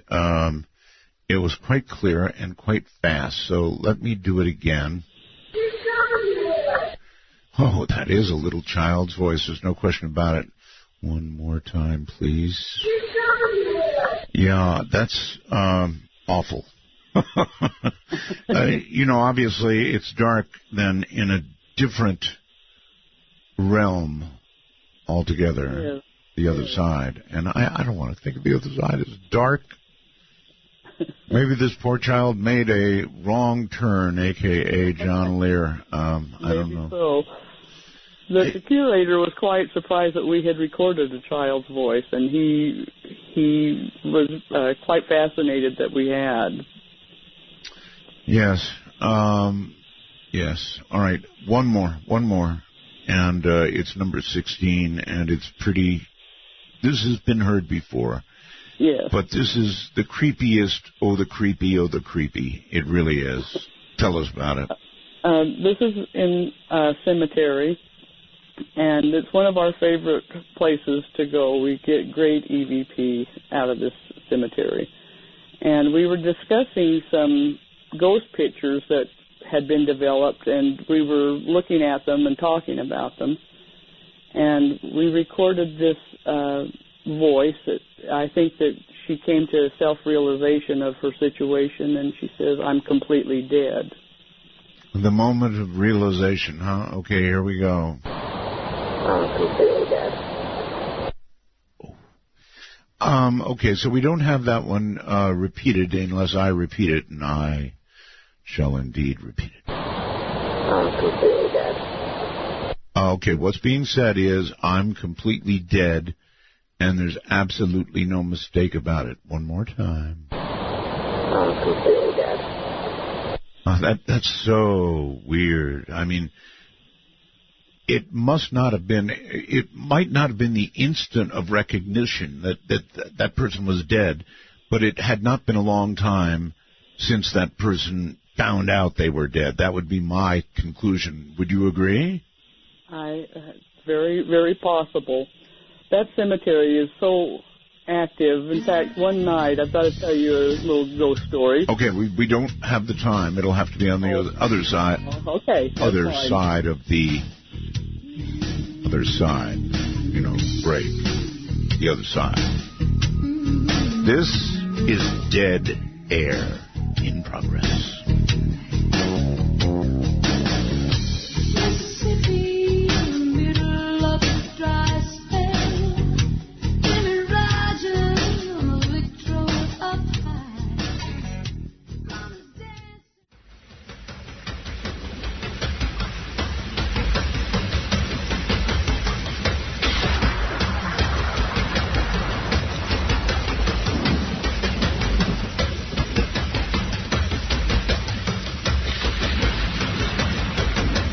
Welcome to Dead Air. As the night sweeps across America, you found an oasis for the mind. To call Midnight in the Desert, please dial 1-952-CALL ART. That's 1-952-225-5278. This one's getting to me. I've got the lights turned down in here. And this is just some pretty freaky stuff. What can I say? And we've got another full hour of it coming up. You're listening to Barbara Macbeth, who's kind of here on and off in between the ghost stories with her own EVPs, the best probably EVPs ever played on the air. Many of these, most of these, actually never heard ever before on the air. And very disturbing EVPs at that. Back to Barbara. You said you had a bit of a story, Barb. This is quick, and it's kind of comical. Sure. In that cemetery, we would always get cold drinks in a paper cup at a place and maybe French fries and a hamburger to eat before we'd start our investigation at the cemetery. And Roger had finished his drink, and we were walking down the road, and he tossed his empty cup into a garbage can that was chained to a tree, and the cup came flying back up and arched, and he could have really almost caught it if he would have tried. Mm-hmm. It went into the garbage can and came flying back out. Oh, God.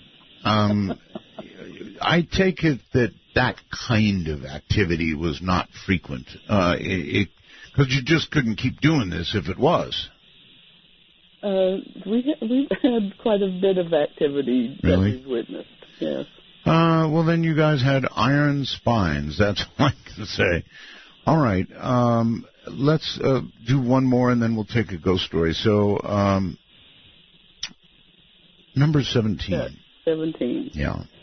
This is a old building where a New Age business is now residing. Originally, this building, which a lot of the buildings in our town had brothels upstairs, the main buildings. Must have been a long time ago. Yes, back in, this is a railroad town. Uh-huh. And so Barry recorded this voice. He was upstairs, but they called the cribs where the girls would work, little small rooms. And he was winding up and we were getting ready to leave.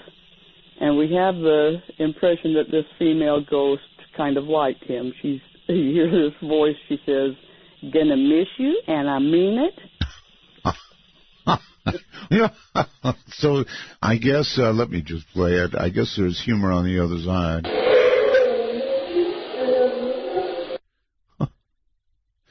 Okay, that's only a single play, so I'm going to have to do it again. So you're listening to this. Well, it's a young lady, all right. I'm going to miss you, and I mean it. Can everybody hear that? I'll do it one last time. It was from a brothel, and I guess he made an attachment, so to speak. Here we go.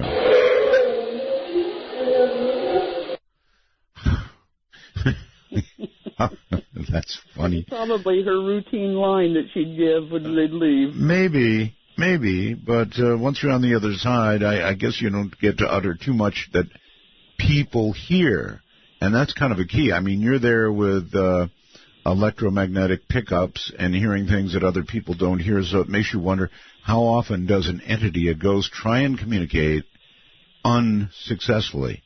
Probably most of the time. Probably most of the time.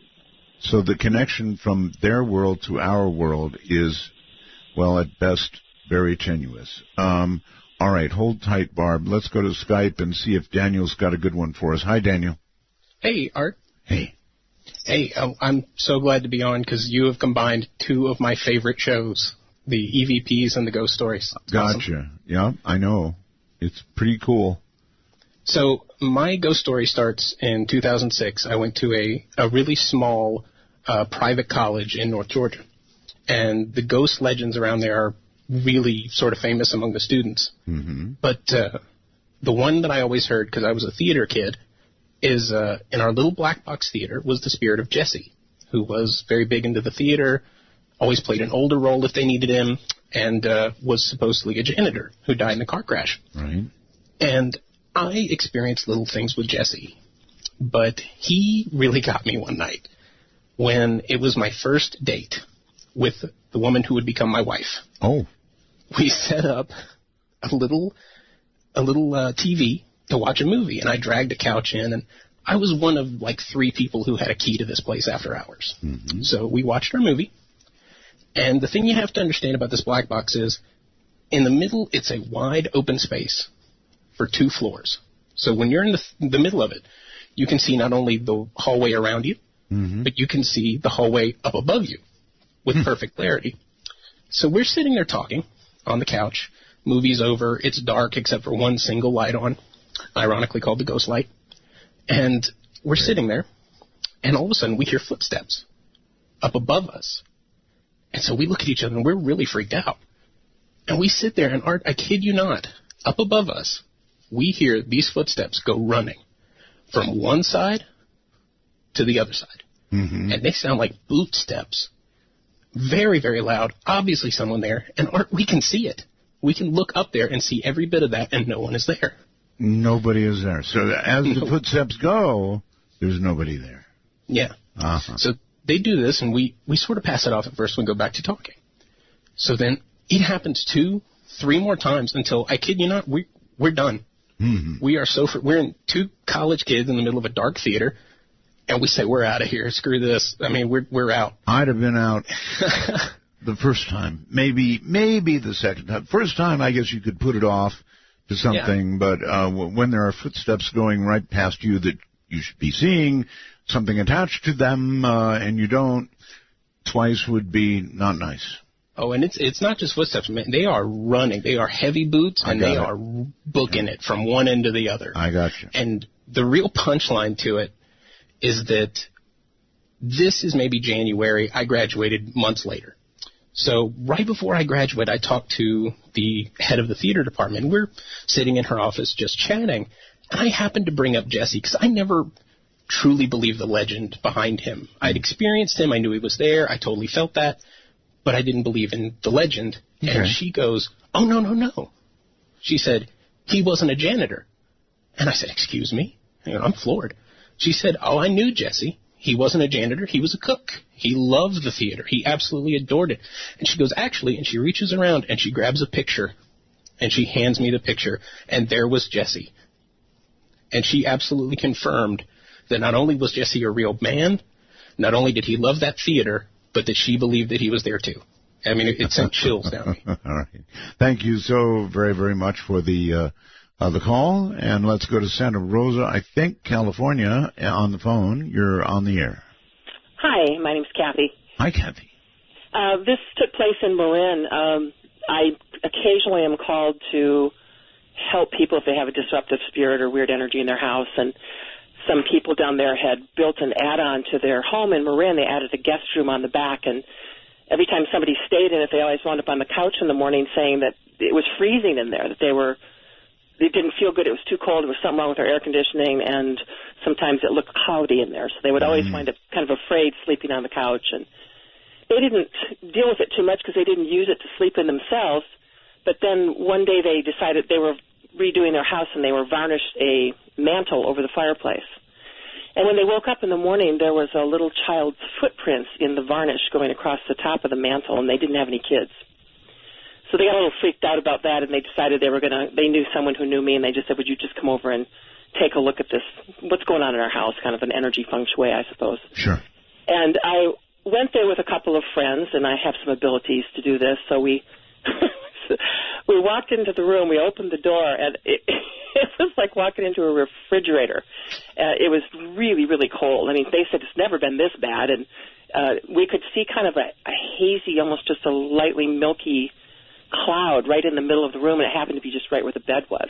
And I went and I said, well, let's just stop for a moment and take a breath, and I said, hello, who are you? Is there someone there? Yes. Who are you? And it moved toward me, and no one else could hear this, but I heard it right next to my ear. It said, Mother. I'm looking for my mother. Oh. I kind of got a little, well, okay, this is intense. So I said, what happened to you? And I saw a picture of a swimming pool. And they also had mentioned to me that occasionally they found piles of little bits of water in the floor. Really? In that room. And there was actually some dampness on the floor when we were there. So we actually walked out of the room because it was really intense, and we were having a little bit of a hard time with it. You actually saw water on the floor, little water? There was little, damp piles of water, just like 3 or 4 of them leading out the door. I so know where this is going. I'm afraid. Well, they had actually had the plumber come and check. They had the air conditioning check. They thought there was something wrong with the house. Right. So I sat down and I asked them, have you ever had a swimming pool in the backyard? And they said, no, there's never been a pool there. And I said, are you sure? They said, well, we can call our next door neighbor. They had someone who lived there for 50 years. They gave her a call while I was there, and she said, well, yeah, some 10 years ago there was a swimming pool there, and the people who lived there, their 3-year-old daughter had drowned in the pool. Oh, my God, I knew it, yeah. And what had happened is that the father he blamed the mother, and he was so livid he literally showed up with bulldozers, I guess, and bulldozed the pool and filled it with earth. And they moved out. And 2 years later, the mother evidently, who had never gotten over it, died in a car accident. It was a single-car accident. There was some speculation that she had killed herself. And the little girl was, so as they told me this, I said to the little girl spiritually, just telepathically, can I help you? And she said again, I will need to find my mother. And I did a few things that I know how to do in terms of assisting spirits to move on, and reconnected her to let her know she didn't have to stay there. And I did manage to reconnect her with her mother and help them both move on. That poor little girl. Do you have any, I mean, we hear, with these EVPs, we hear so many children. Do you have any clue? I'm going to go back and ask Barbara again, but I mean, we adults, we somehow think that if a child like that drowns in a pool, they're not going to some nether region where there is nothing or darkness or cold or whatever. They're going directly to heaven without passing go, but it doesn't seem that way. Where was that child trapped?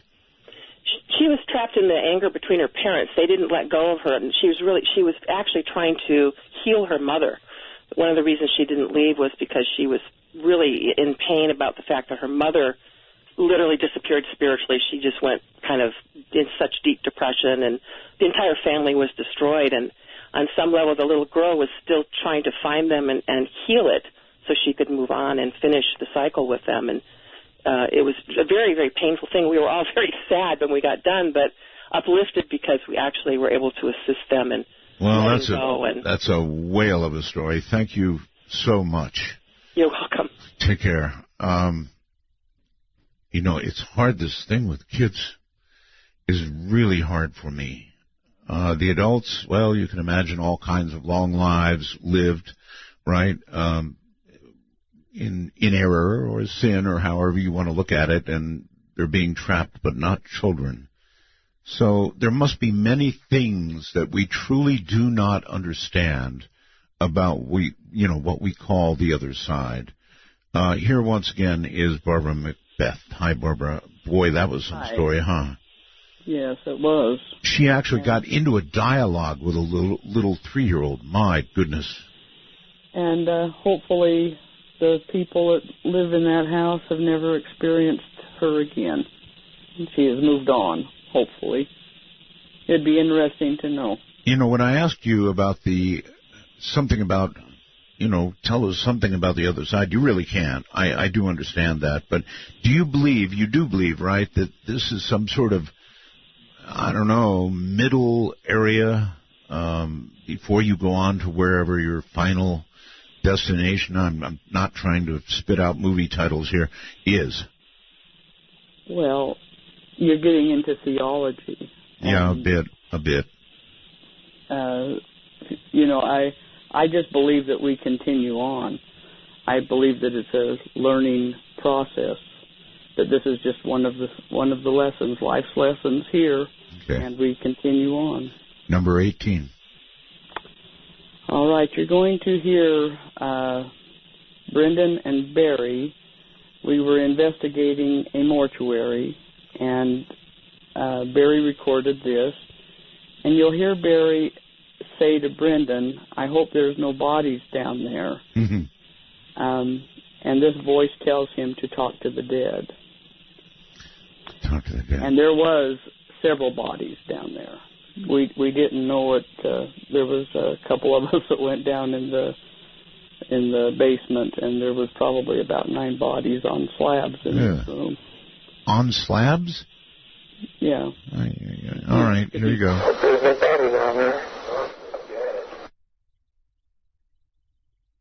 Okay, that was very fast. Let me try and do it again here. Many of these at earlier times were repeated. Let me try it again. Okay, that's a little hard for me to hear, so I'm going to do it one more time and see if I can hear it. Yep, talk to the dead. That's what it is. Talk to the dead. That time I got it clearly. These old ears are trying. All right, so yes, there it was. Talk to the dead. And now I'm, in view of the discussion we just had, let's push on to number 19. All right, this was recorded in a cemetery, and I think we've played this one on your show before, but you're going to hear wind blowing and a baby crying throughout the whole time.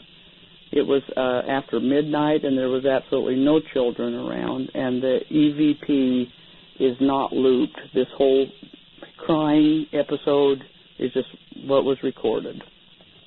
Okay.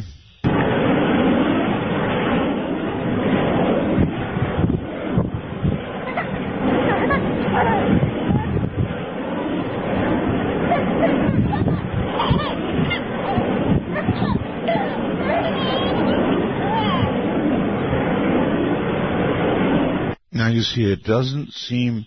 My God, that was awful. I mean, how could a infant, a baby, be caught on the other side? That's awful. Yes, and some people think they hear it laughing. So it depends really? on how you hear it. Really? Laughing? That would be nicer. Let me try again. Hold on.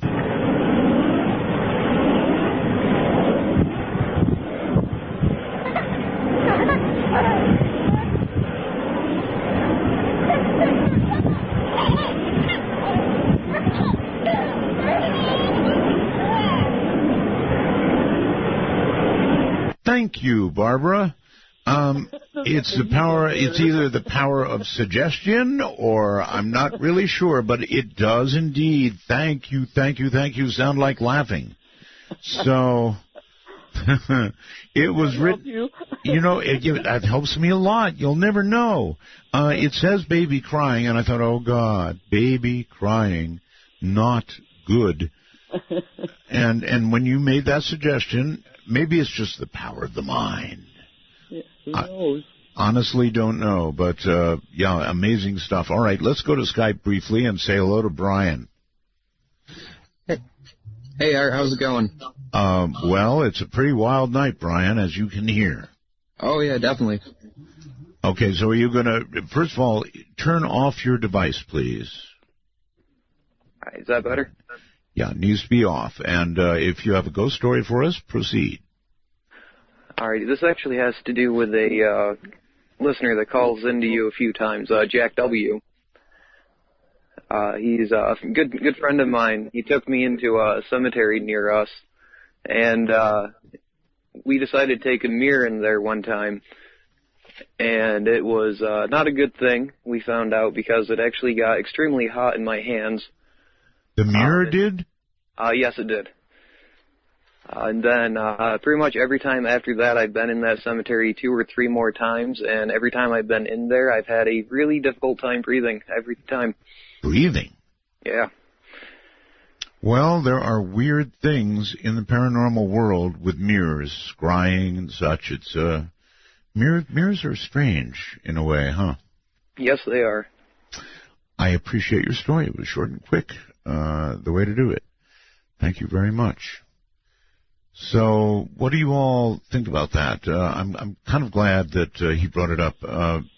Barbara, mirrors. Are you aware of anything with regard to mirrors that is strange, unusual, paranormal? Yes. Mirrors, to me, are weird.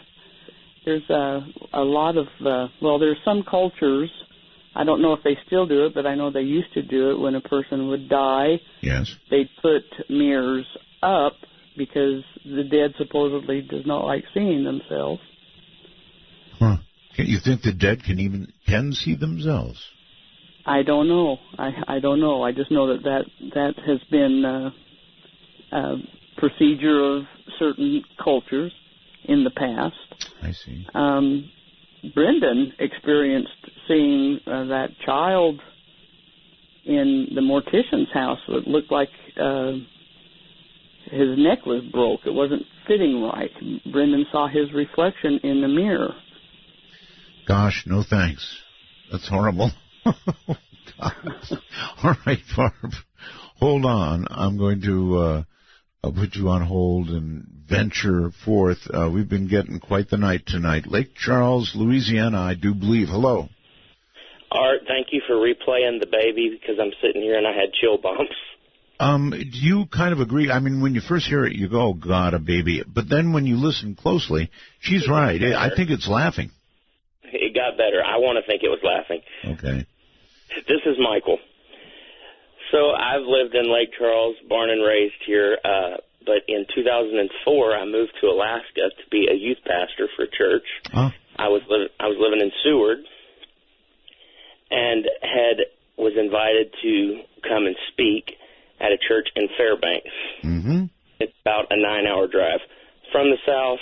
Not used to. Got there in January. This was in February.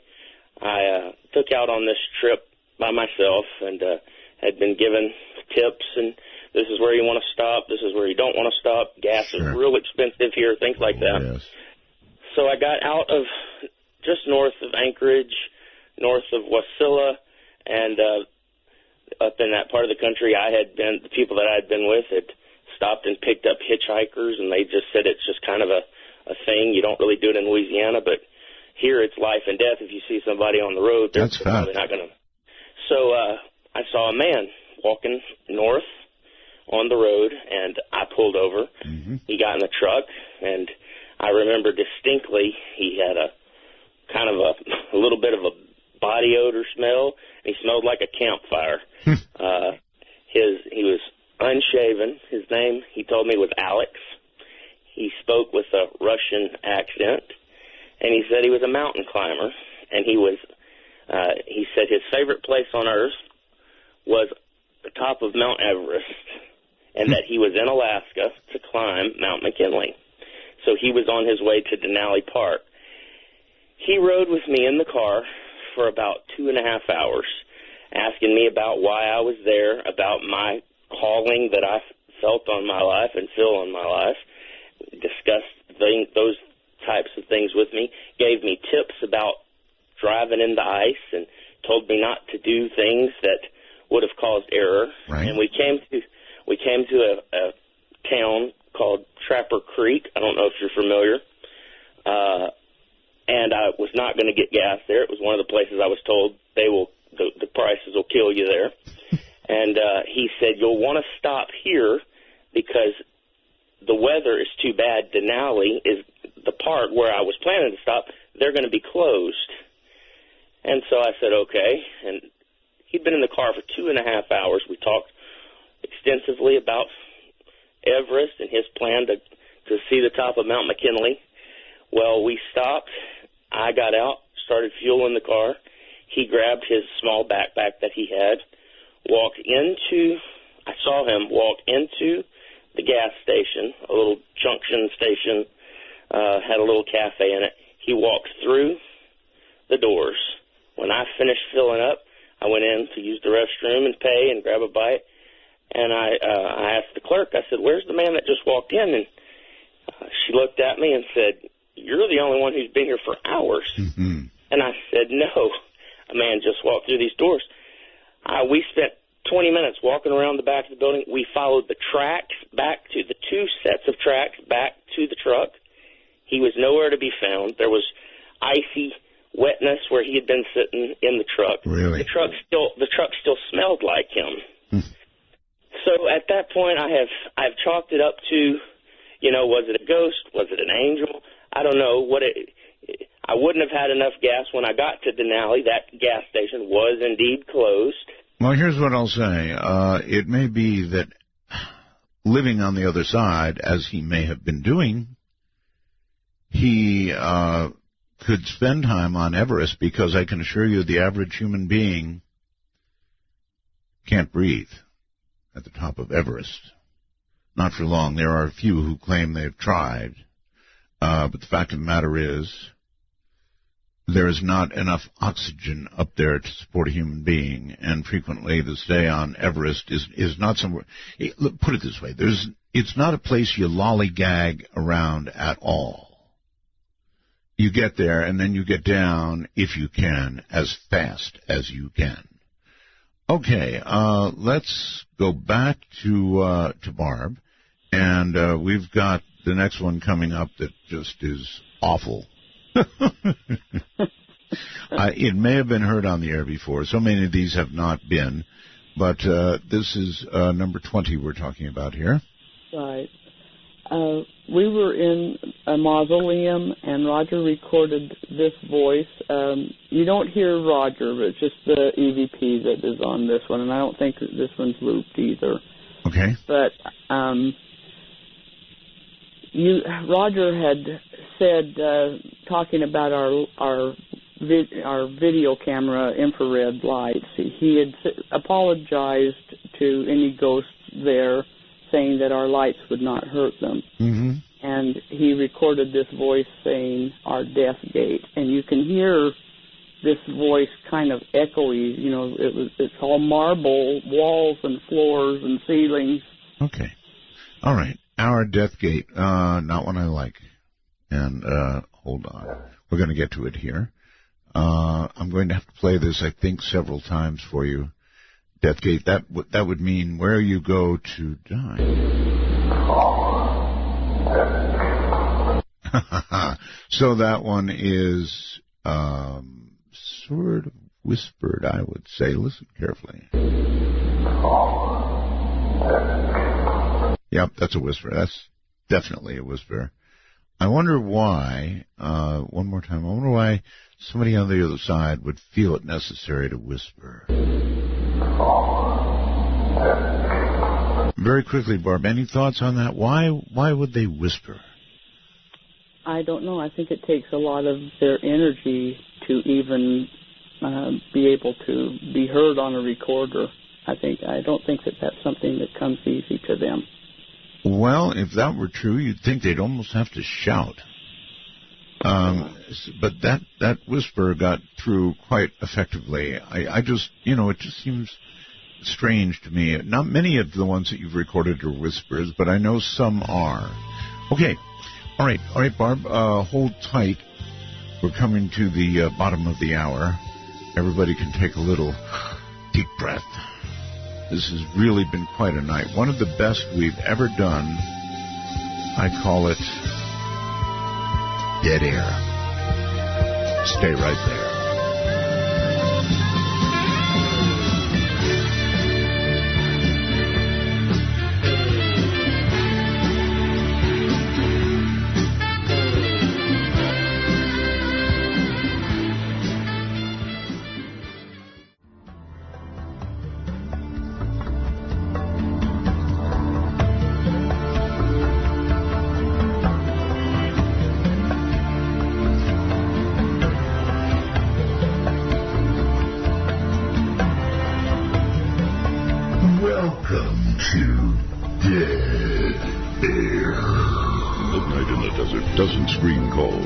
Trust you, but remember, the NSA, well, you know. To call the show, please dial 1-952-225-5278. That's 1-952-CALL-ART. Top of the morning, probably, for the majority of you out there.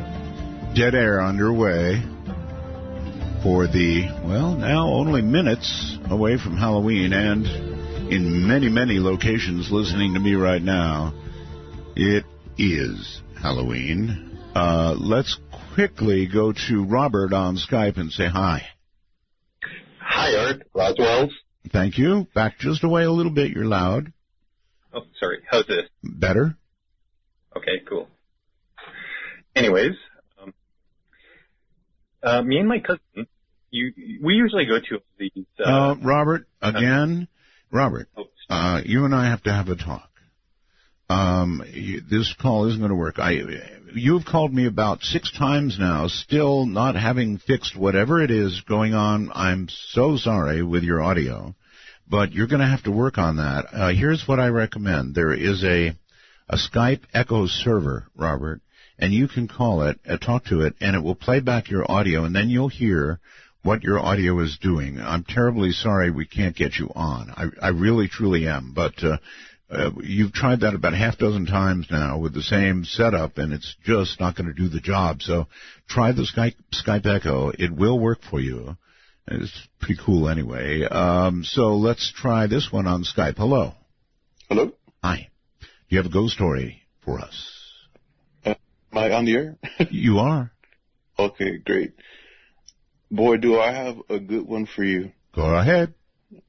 Alrighty, just a little bit of background. I am a musician, and one of my friends is also a musician, and he was playing for a wedding not too far from where I live.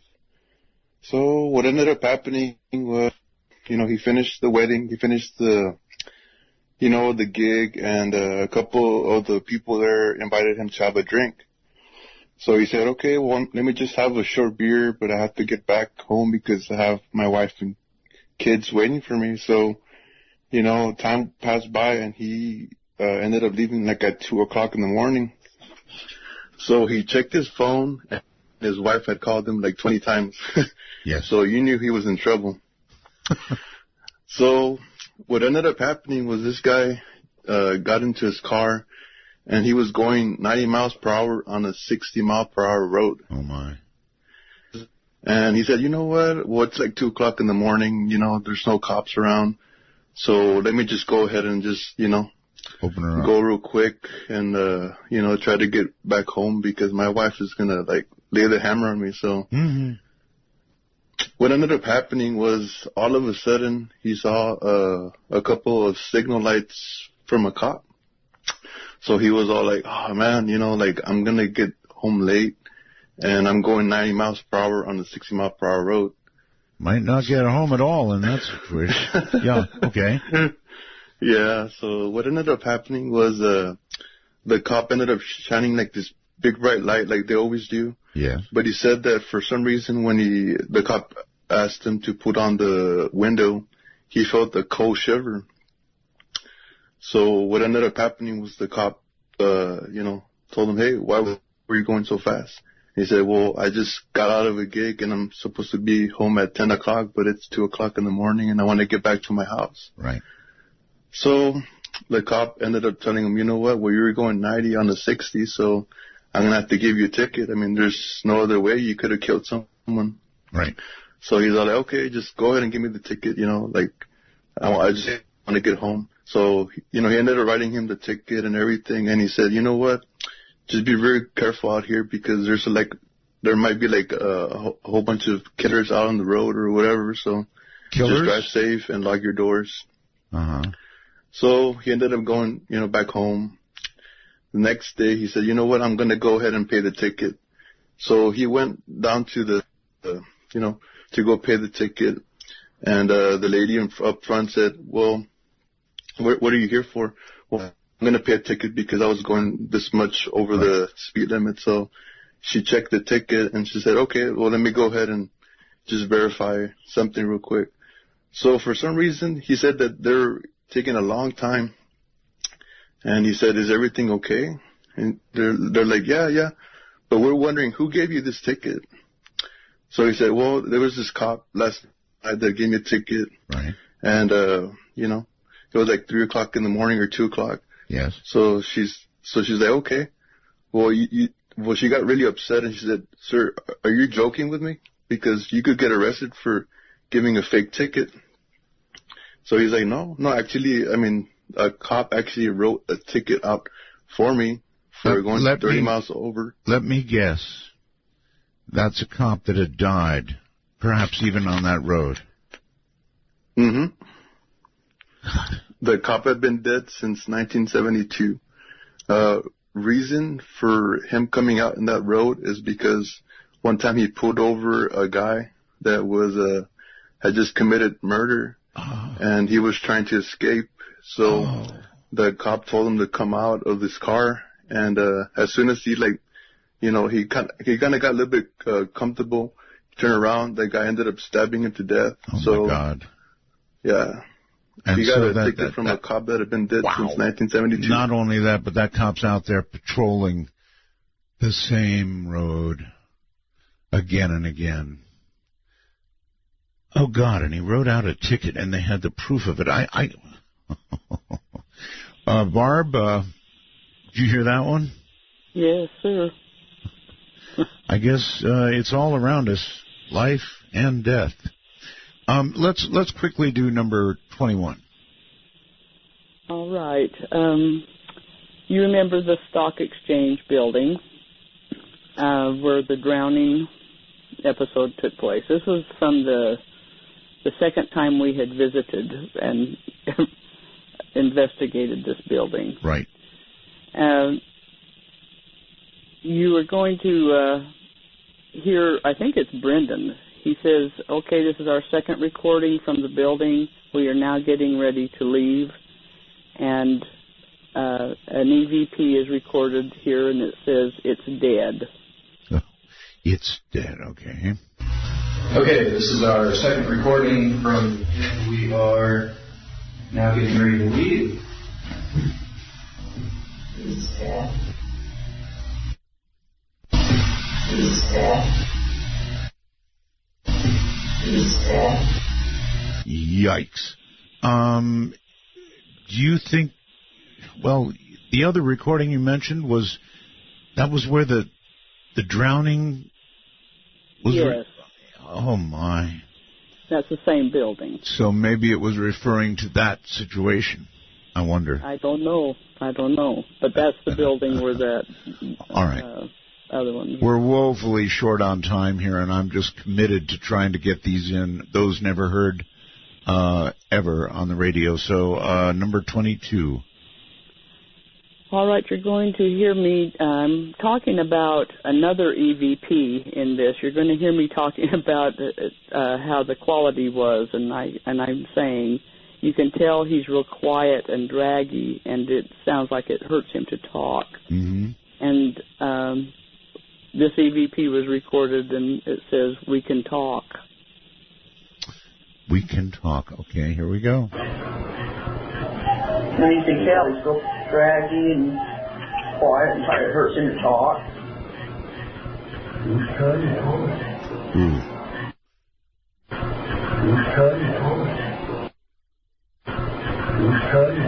That's unnervingly clear.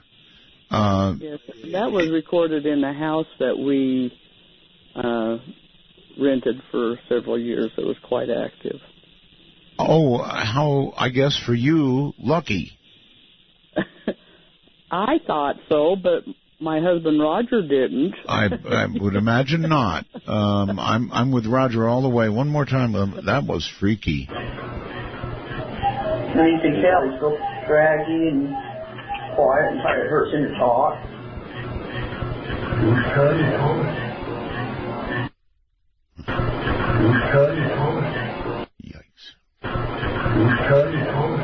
Yeah.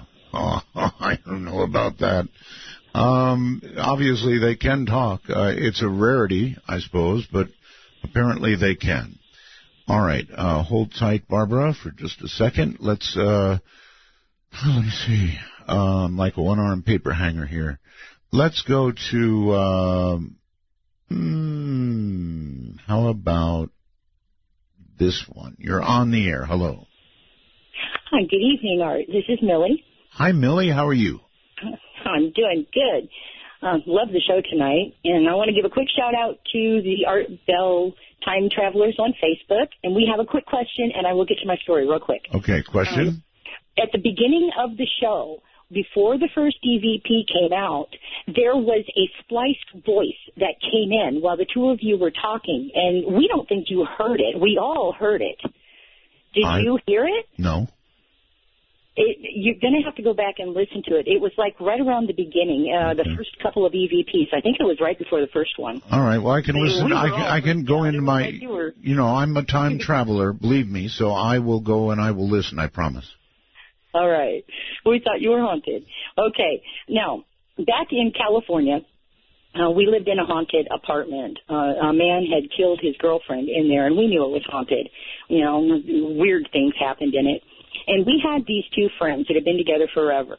We took them over to our ex-brother-in-law's house for a barbecue. Well, she kind of got a hankering towards him. And, we didn't say anything to the man. His name is Ron. And he was over drinking one day with us. And we had this table that my husband made by hand. It was a very strong table. You could jump up and down on it, and it wouldn't move. Right. And he was talking about his girlfriend, and we kind of lied about it. And every time we would lie, one of the legs started bending out. Oh, my. And I noticed it. My husband noticed it. And we tried to change the subject. It hadn't fallen over yet. But it took about a half an hour. And within that half an hour, that leg bent out to the point where the table actually fell over. Oh, my. And my husband picked it up. Now, the leg was from another table. It had a screw in the center of the leg, and it was attached to a table bracket. The bracket had a lip on the inside, so the leg kind of slanted out, which made them really strong. Yes. Do you know what I'm talking about? Yes, but how it would bend, no, I don't know about that at all.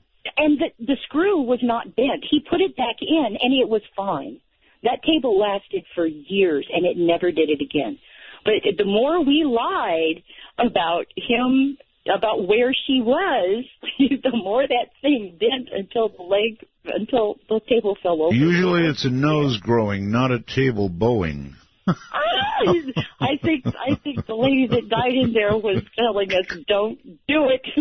At least I had a laugh tonight. Thank you so very, very much for that story. My goodness, folks. All right, let's go back over here and say, Barbara, you're back on the air again. That was quite a story, wasn't it? That's great. Okay, we're way short on time. I'm determined to get to the last two, so let's do it. Number 23. All right. We were at a bed and breakfast place. It's a big mansion that they've turned into a bed and breakfast in Salt Lake. Right. And the woman that was on staff that night, she was showing us around, and she said there was this little table by the office that she sat in, and she's looking at this book that had pictures of the original homeowners of this mansion. Right. And she said, you're going to hear her say, this was the main guy. It's Dr. Edward Woodruff and his wife. And then this EVP says, very feisty. Very feisty, really. Well, that's a new one. This is the main guy. It's Dr. Edward Woodruff. Why? Where is feisty? Where is feisty? Where is feisty? Wow. The unusual things that come from the other side. It's just, what a comment. Very feisty. That's. And it makes you wonder, did he know Dr. Ed Woodruff's wife? Yeah, well, that's right. That's right. Okay, last one, Barb. All right, this is a Utah cemetery, and it was the cemetery that we've gotten so many great EVPs from. This voice, we recorded him many times in the first couple of years that we would go there. Really? Or there were several of them that had the same voice. But anyway, you're going to hear, we were discussing a voice that was previously recorded and that said A Company when a military headstone was being read aloud. Oh. And Roger was relating this and erroneously said Company A, real proud. You'll hear Roger say that. And I recorded this voice repeating him, Company A. Oh, so, okay, here we go. Company A. Wow. Wow, that's a real wow. So, and also very clear. So this is a military man, very, very proud of Company A. One more time. Company A. From the other side, that's actually one of the best ones I've ever heard. And you can hear in this military man's voice that he's very, very proud of the fact that he's Company A. One last time. Company A. I would say that was uttered in a proud military manner. I would agree. Well, Barb, it has been unusually amazing tonight, a mixture that we've done, and I don't know how to thank you for doing this. I know it took a very great deal of prep on the part of my producer and working with you, and then to be able to mix it with some of the greatest stories we've ever had on a show of this sort. Some great stories tonight. Yeah, absolutely great stories. So I want to thank you and all of the GIS, but especially Barbara, who stuck it out with us on what's about to become Halloween. Thank you, dear lady. Thank you very much, Art. Always a pleasure. Good night. That's Barbara. She's really something. Really, really something. Thank you all. I wish the lines are stacked. I wish we could get you all in, but this is now only a 3-hour show. So we have to stop when we have to stop. I hope all the little ones enjoy their candy gathering for the morrow. And be it safe, please. From the high desert to all 25 time zones out there, Dead Air says good night.